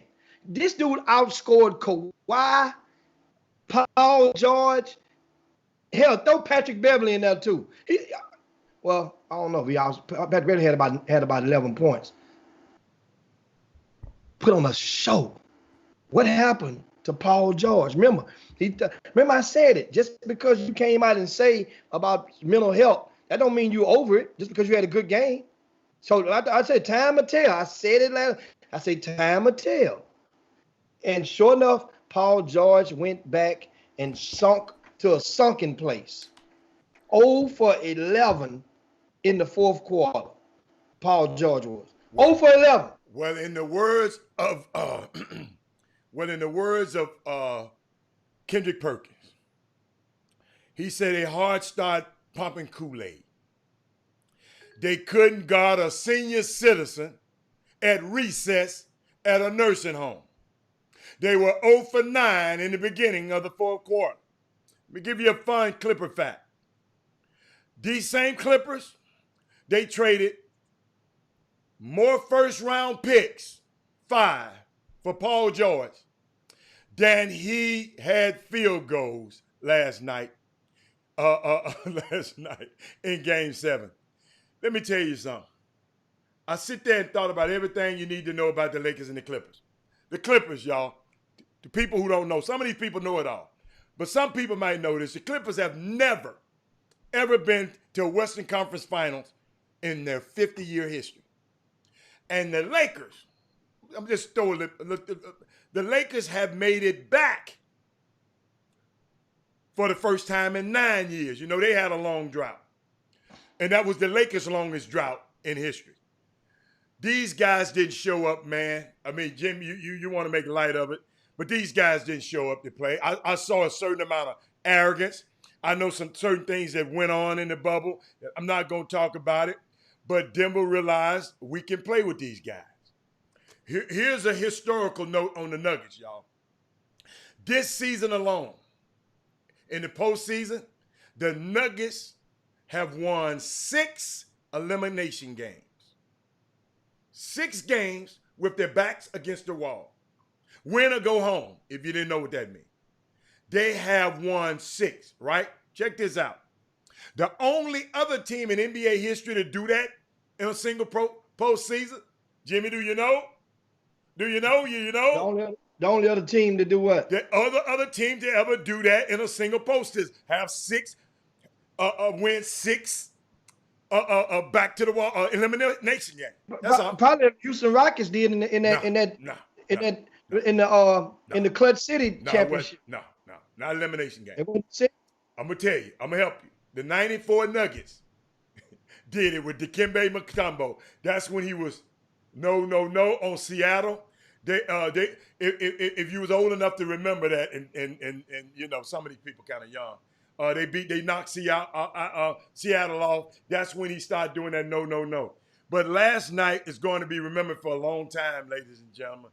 The Clippers fans have they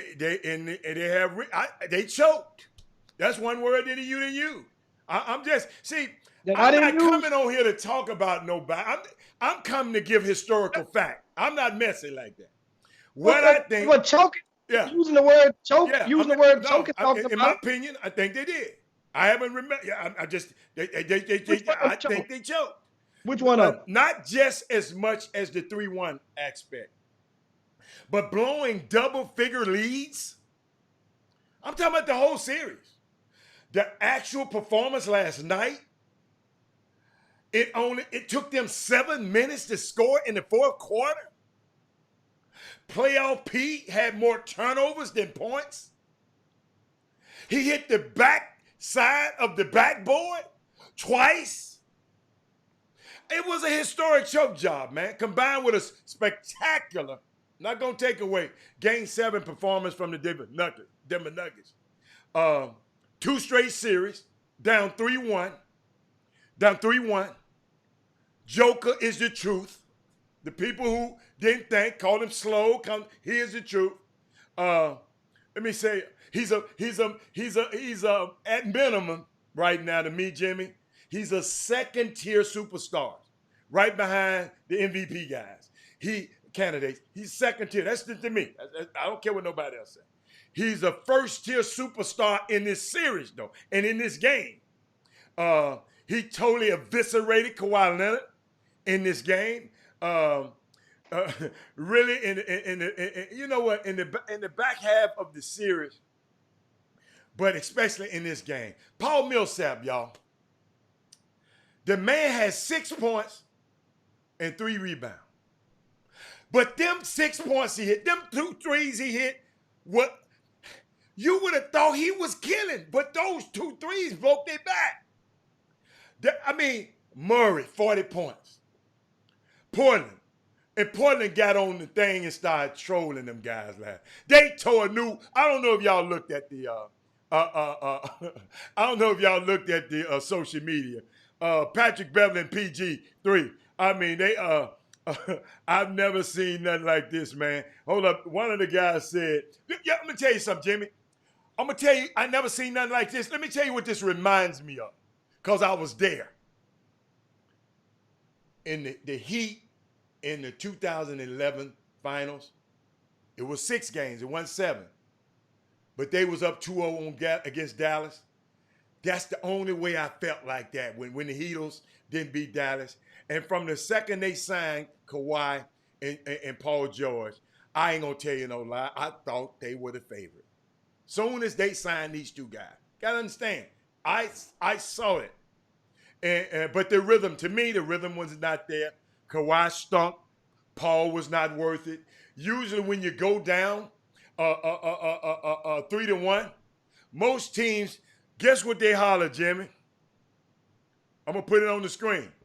1, 2, 3, Cancun. Guess what, Jimmy? These boys from Denver, and Jimmy, what a lot of people, let me tell y'all something about Denver. Wesley Yates, and I'm going to tell y'all something in Fob. The people in Denver is not that into the team. Let me tell you why. They got TV issues with seeing the game. Half of the people can't see the game because, Comcast and altitude. You know how they had that feud with Houston, the Houston AT&T, and half the people in Denver, they didn't even see the games, y'all. The team is not as beloved in Denver as we think. A lot of their fans, like I said, they couldn't see the game. Guess what, Jimmy? They just had the resolution right before the bubble. I put it like this. Kerry Holmes. Go Google this, Kerry Holmes. Don't take my word for it. You remember when Russ broke the the triple-double record for a season? They played in Denver, Jimmy. Jimmy, he had hit a crazy 30-foot buzzer beater to win it, right? That gave him 50 points in the game and eliminated the Nuggets from the playoff. Do you know the Denver crowd gave him a standing ovation? The Denver fans, they gave the man a standing. Hold up, y'all. Check this out, Fob. Team get eliminated from the playoff, and the home crowd gives the opponent a standing ovation. It's definitely some weird stuff in this thing. I think Denver, Jimmy, was the best team. They played the best ball. Who was that? What's his name? Will was terrible. Pat was fouling everybody. Montrez can't defend nobody. And the moment when you realize, and I can't leave him out. The moment when you realize was when I remember Jimmy talking about Doc need to put Reggie in the game. They put his sorry butt in the game in the third quarter. He didn't go with Luke. Reggie immediately came off the bench and jacked up 2 shots and missed and committed a stupid foul. Doc was panicking with his options, man. He was just panicking last night. Hold up, y'all. Hold up, Jimmy. And you didn't. I know you didn't want to go here, but since you want to talk about it, the man just couldn't trust nobody. JaMychal Green, that's his name. He go back and tomahawk way back here, Jimmy. Wide open dunk, missed it. Lou Williams, two miss layups. I'm just giving you facts. I want you to read all of them. Paul George hit the side of the backboard. Okay. I got all day. Yeah. On this. Did he? Okay. Thank you. Hold on. I got something else. To me, they just weren't good enough, y'all. It just wasn't good enough to me. I gave the Nuggets no chance. I ain't gonna tell you. None of them. And a lot of other experts gave the Nuggets. You know, some people just talking about, I told you about the Nuggets. They ain't get no Nuggets no chance. But that's all, man. I'm just stunned, arrogance, biting them in the ass, laughing and grinning and waving by at what's his name? What's the boy name? Lillard. And guess what? Lillard got him back last night and said, guess what? Get a big enough jet to put all us on the plane to go to Cancun, because y'all going to. So you can go now. I just wanted to get my stuff in. I'm good, because I heard all that mess you was talking about.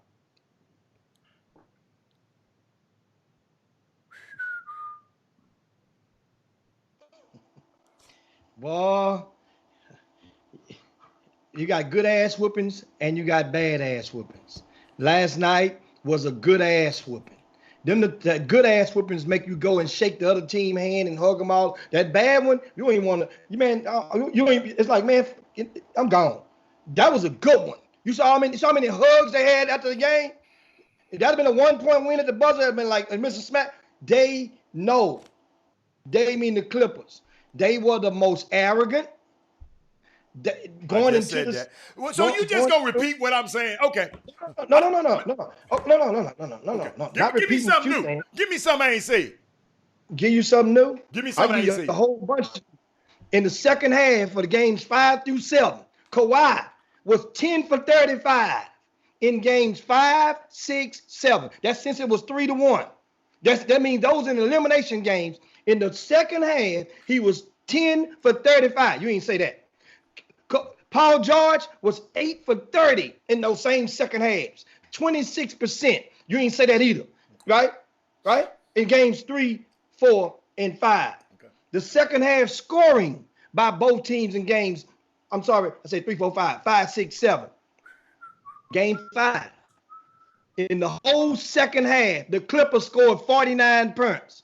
In game 6, in the whole second half, the Clippers scored 35 points. In game 7, in the whole second half, last night, they scored 33 points. No, I'm sorry, 33 punts. Right? So you didn't say that. Okay, Speaking okay, of Kawhi, okay, speaking of Kawhi, get some more Kawhi. okay. Some more Kawhi. In the second half, that same second half, not just games 5, 6, 7, but the entire series, Kawhi averaged 9 punts in the entire second half of this entire series. Kawhi did. Who fault is that? Keep on, Kawhi. Who fault is that? Come on, come on, come on. Hold on. I just want to know who fault is. Hold on.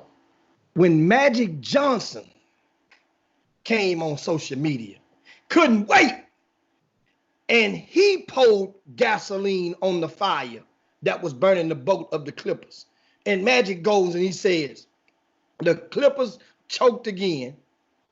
They choked again. I just said that. Okay, you repeat me now. I said that. The word choke. You said the word choke, but you didn't say, you didn't use it in the context and quote Magic Johnson. I'm quoting Magic because that's personal with Magic.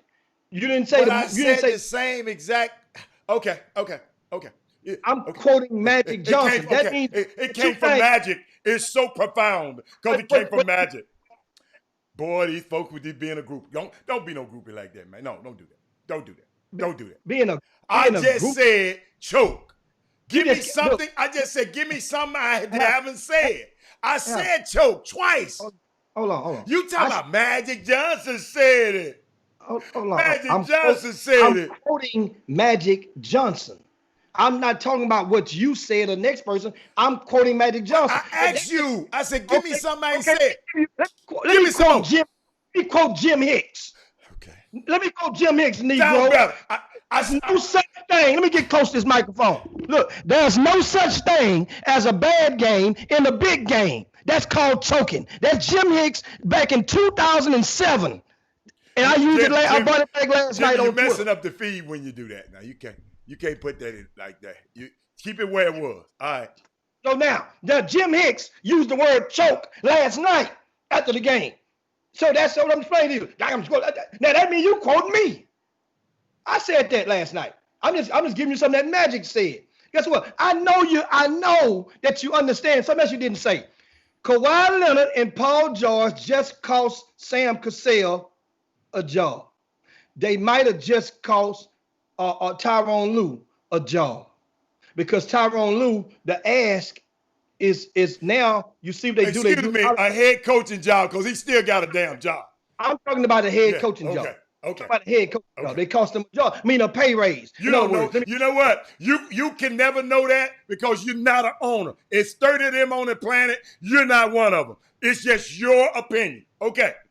What I just said. Okay. I just said Kawhi Leonard and Paul George might have cost them a job. Then I modified it and said a head job. Okay. So once again, because the word is New Jersey, the Brooklyn Nets, the Sixers, it was already reported that they had offered Lue the job. Lue, his ask was what they were not willing to agree to pay. It's kind of like before the Lakers, this job right here. Tyronn Lue could have took that job if he would have accepted what they wanted to offer him. He turned it down. He turned that money down. Tyronn Lue could have been the head coach of the Lakers. Then he ended up Doc ended up taking him in as assistant or whatever. Now here's the thing. The Sixers will be trying to expect this to happen.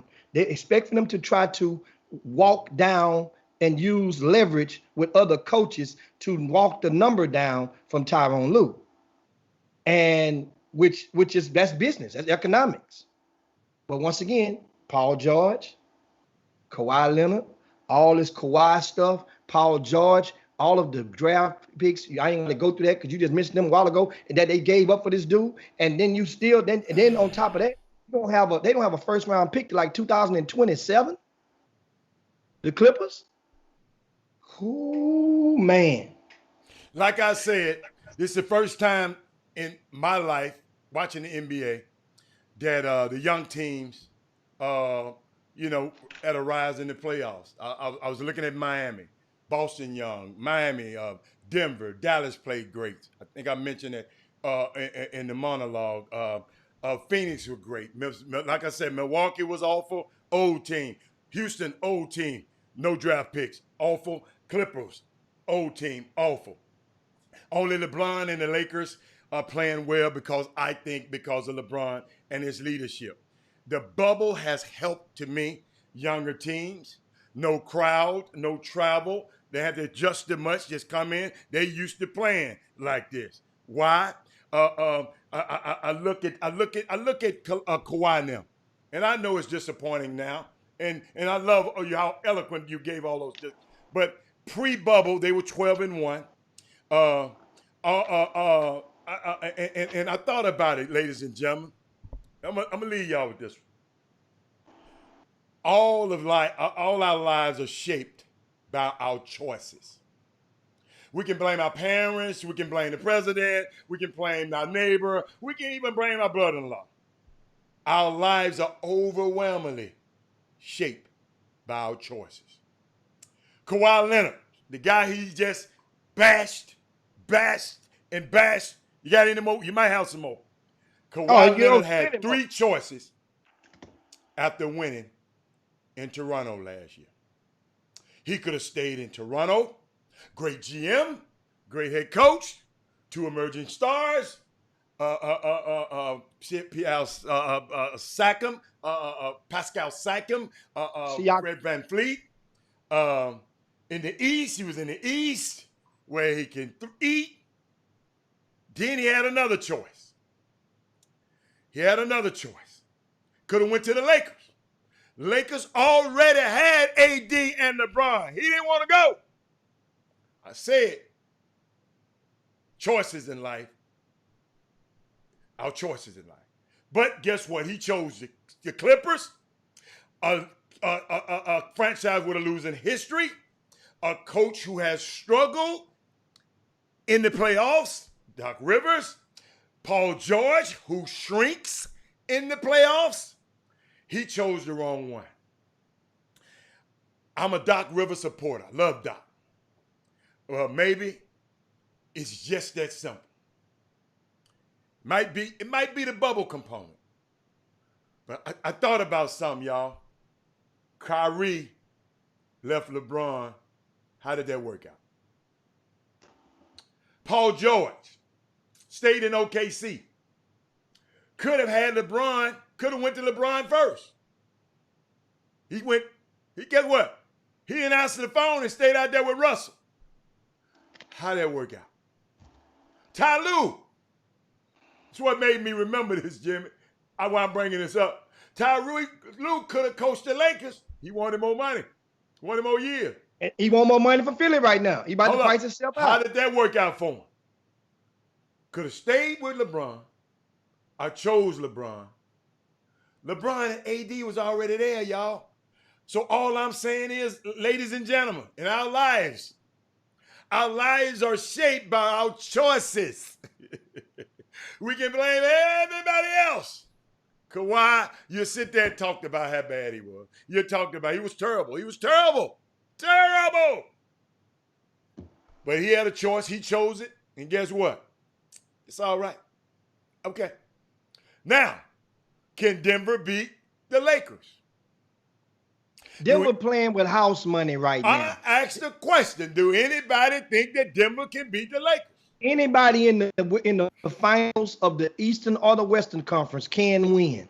Yes, they can beat the Lakers. But the Lakers, here's the thing, the Lakers would have to play down to the same magnitude that the Clippers did. Remember, they had 3 double-digit leads in the last 3 games. That's what makes it so bad. If they would have been nip and tuck all the way on to the end, then it wouldn't have been so much hammering on the Clippers. The fact that they were dominating in each of the last 3 closeout games and folded like a cheap tent in the fourth quarter.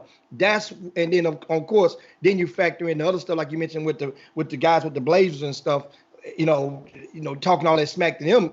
Then people were just waiting in the cusp. Then on top of that, you had other people that was pro-Lakers. Remember now, you have a nation of combined fans. You have the Los Angeles lifetime Laker fans. and you have the lifetime LeBron fans.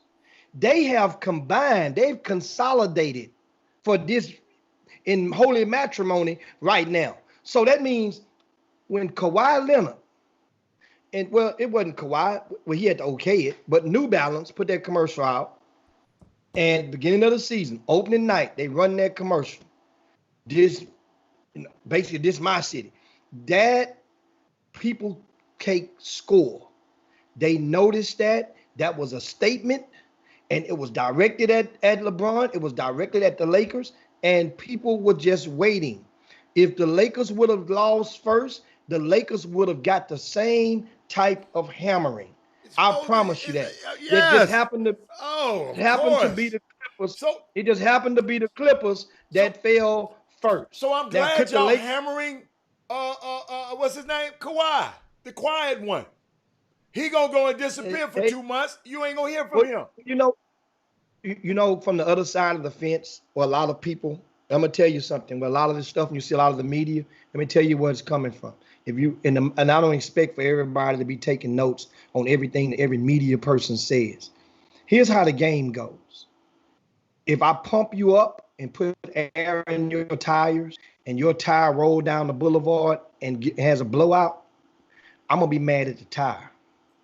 And that's what you see a lot of people today. Not everybody, but a lot of people in mainstream media who had in the previous who had jumped on sides. Because I mean, you think about it. You had at one point in this season, we're not talking about before, this season, when it started, you were it was four people. James Harden, Greek Freak, LeBron, Kawhi. Those were the fabulous. As what? The preseason MVP candidates. Those were the four. Those were the four that people were saying, watch who gonna have the best, just bar talk. So that means if you're, as much as people were saying, now remember, wait a minute, what did I say? What did I say? Because you so eloquently quoted me. What did I say? You say you a Houston Clipper Rocket. No. That's what you said. The Rockets will not win. I said the Rockets cannot win a championship without that dude starting. That's what I said. See, I said that. Alan, we're not talking about the championship. But you said in the beginning of the season. Coming into this season, who was the man? Who was the best player? That's what the talk was. Nobody never said James Harden was no better than them guys. Remember now, that was a conversation because Kawhi had just won and had won it. I said James Harden was better than. Ain't nobody never said James Harden was better than. Tell me this. You mentioned James Harden's name. Nobody said you said that. Nobody said you said that. Where have you heard that? What? You heard everywhere you turned it before the season started, it was about who's gonna win the MVP this year. Who's gonna win the MVP? Who's the best player? It came out. It's Kawhi and LeBron. The MVP don't always mean the best player, Jimmy. Guess what? It depends on the context of which word is being used and who's spewing it out there. Bottom line, what I'm saying is when you can expect this, when the person that you have pumped up gets knocked out, you're going to pile on him. That's what people are doing. They are vacating the Kawhi theory right now. Trust me like this. You're not going to hear this Kawhi versus LeBron unless LeBron go out there and lay a total goose egg over the next 4 games. That means he's going to get swept, or at the worst case scenario, go, he can go 7 games and still man, LeBron won this thing, man. But understand, people would not even engage in that now. That's the point. Just people like would not engage. Talking about LeBron and Kawhi. That's not even it's not even entertainable right now. It was entertainable before, because there was like, okay, everybody was waiting. Remember, think about this. Remember opening night, Anthony Davis didn't even play, right? If I'm not mistaken. The Lakers and the Clippers played at the Staples Center. Clippers win the game. Kawhi outplays LeBron in that game. And the tone was set then. After during the fourth quarter, Patrick Beverly, he's giving his antagonizing comments. People watch that. The thing is, Debo, because on paper, many had concluded that Clippers was the best team on paper because of their bench. They had two guys that was the two finalists, the sixth man of the year and the runner-up was from the Clippers. That was them two alone is worth the 3 or 4 man rotation of any other bench in the league. Lou Will laid an egg last night. What he had? What, 7 points last night? Last night? Lou Will been terrible. Laid an egg. Guess what? I bet you I know where he going straight to. Y'all talking about James. I know where he headed. Straight to Atlanta. He ain't going back to LA. Oh, that's right. He got to do his exit interview. Got to do the exit interview. Then he got to do the exit interview. Now, the thing about these Clippers, why people, and the thing is, like, sometimes, like Doc, I hate, because, but Doc did the right thing. He accepted responsibility early on, right there at the presser, and which is what you're supposed to do as the leader. You accept the responsibility because you are in charge. You are the captain of the ship with three double-digit leads. And whether you want to believe it or not, this team was constructed to win a championship. This team wasn't constructed to compete and get to the Western Conference Finals. They was constructed to win a championship. Hell, they would have lost like this in the conference finals. It would have been the same type of bashing.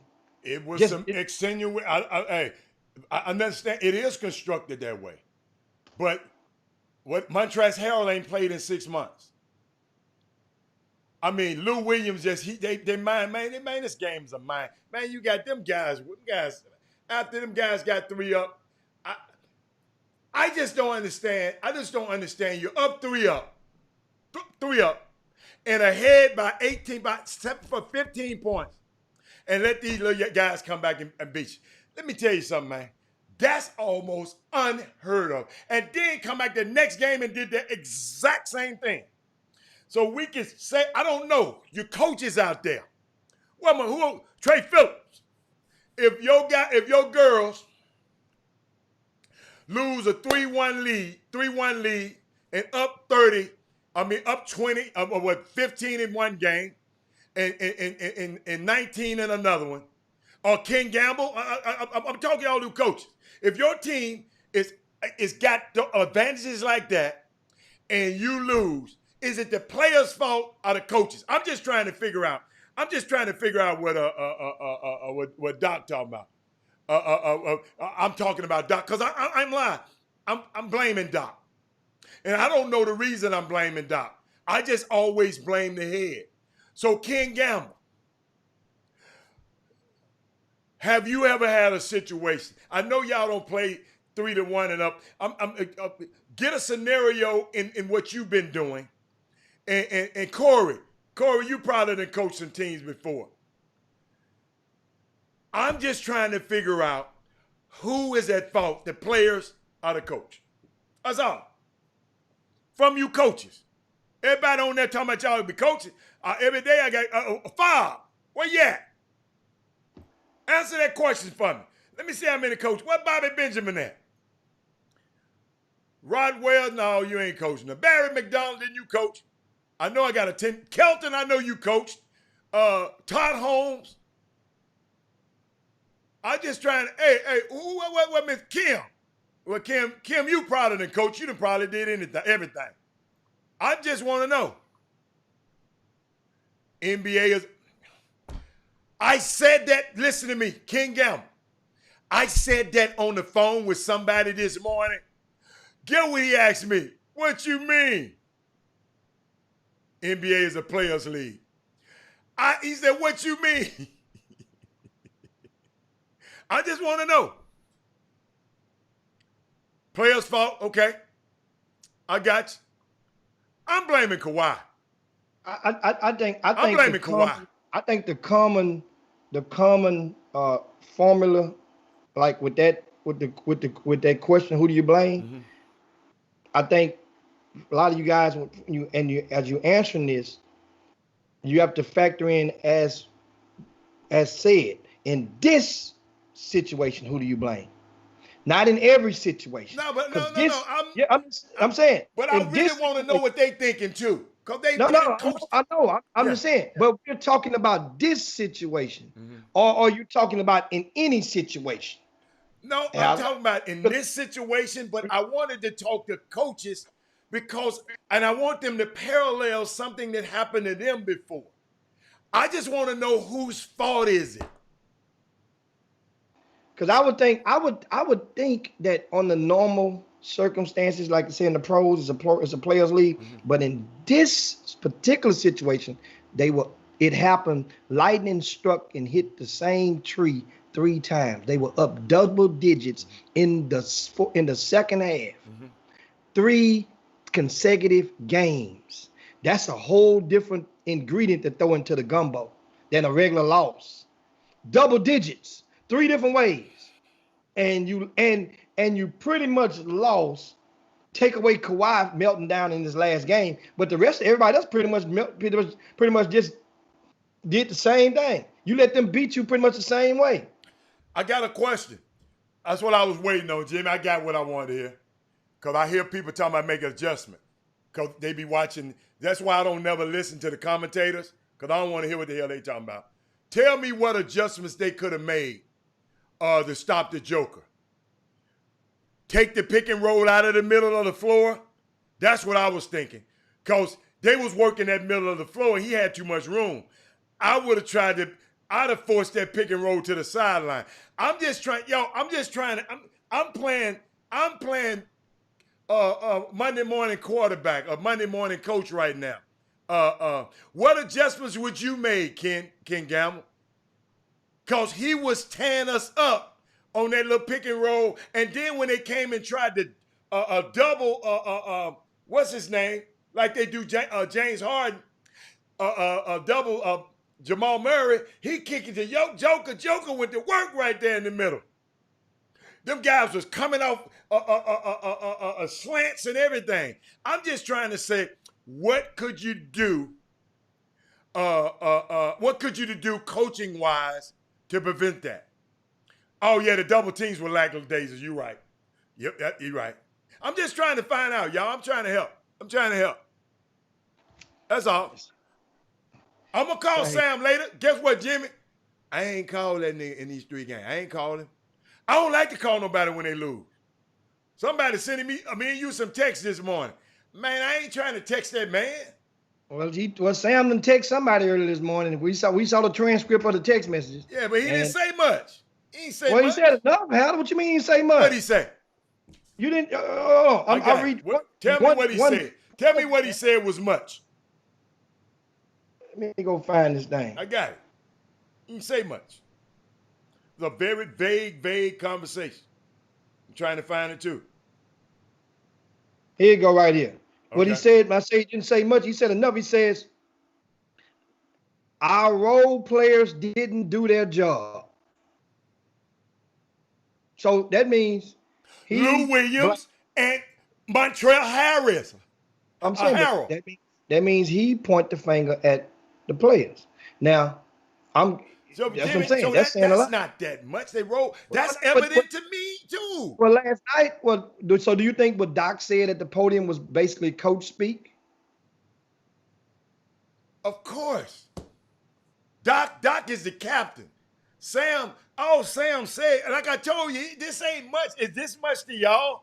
Not at all. Because somebody asked them a question, and whoever it is, you shouldn't be. That's why I always watch what I say on when I text people. Notice I'll pick up the phone and call you because I don't want you to do me like this. All he said was not at all role players didn't do their job. That's not bad. That's not much. I would have said, I can't tell you what was told to me personally, but I'm telling you, Lou Williams was a 6th man of the year. And hold on. Montrezl Harrell is the reigning 6th man of the year. Jim, they was terrible. I know Kawhi was terrible.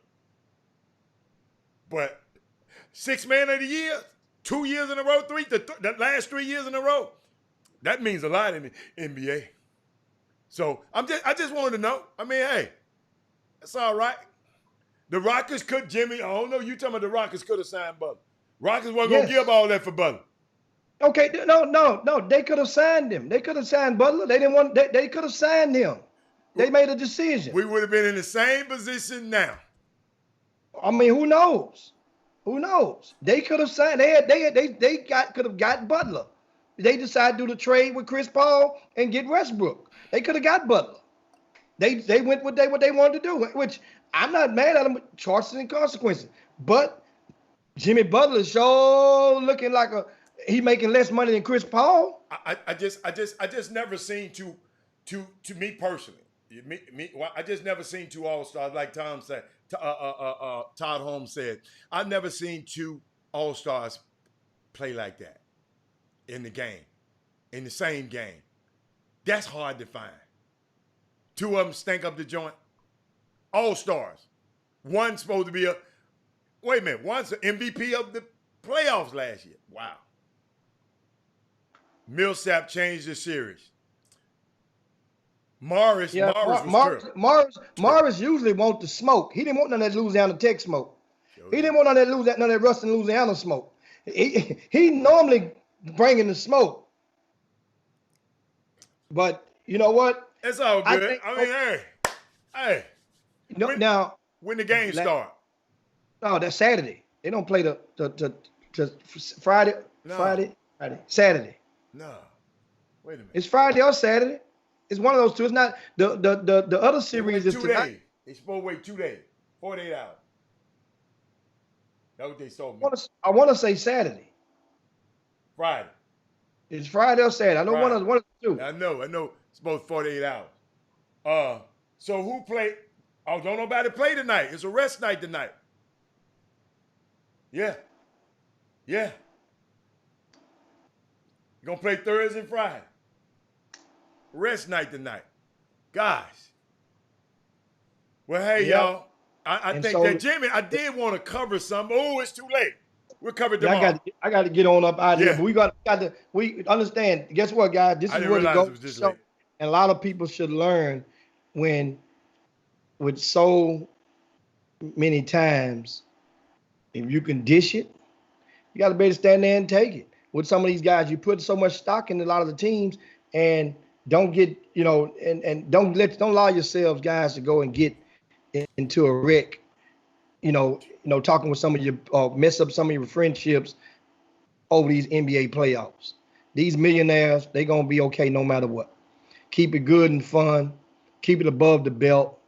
You know what I'm saying? When you're jousting, but at the same time, hold them accountable though. If somebody telling you that this was like this, hold them accountable. Because right now, the NBA, they know that they took a hit in the pocketbook because the Clippers-Lakers would have possibly been the most watched series in the history of basketball. Possibly. It was in a non-final, in the Western Conference or Eastern Conference Finals, not the World Championship. That took a hit. So now we know stuff ain't rigged. Those facts you just gave me, now we know the NBA is not rigged. Well, I don't know about them damn balls. Them damn lotto balls, it shows. No, I'm talking about, they just want them to win. Coach, you just said, what did you just say? The biggest ratings in the history of anything if they'd have played. And guess what? They had the power to do it. One or two calls, one or two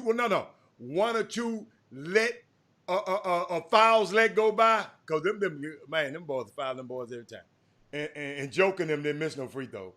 But yeah, man. So that's pretty much it, man. We got to land this plane. I was hoping that I was trying to wait a while and thinking that the NCAA new decision verdict would have came out. It normally comes out around 2 o'clock Central Time, but it hadn't came out yet about the schedule for the NCAA basketball season. So in other way, we'll talk about that and a lot more on tomorrow. And guess what? It's Baby Friday. So guess who's on tap? Lupe Nunez. as promised from last week, Lupe is going to be right here and make sure you spread the word. He's going to explain, and this is his first public conversation since agreeing to join the grassroots program JL3, which was founded by John Lucas. And we got John Lucas coming next week, and we got all your Rockets questions. We get all that, and all the stuff went on in the bubble, a lot of stuff and a lot more. John's gonna bring it for you and lay it right there on the plate. So you know now, especially, you know, I mean, his boss man didn't quit. So we'll find out what's next for John and what's next on the horizon for him as well.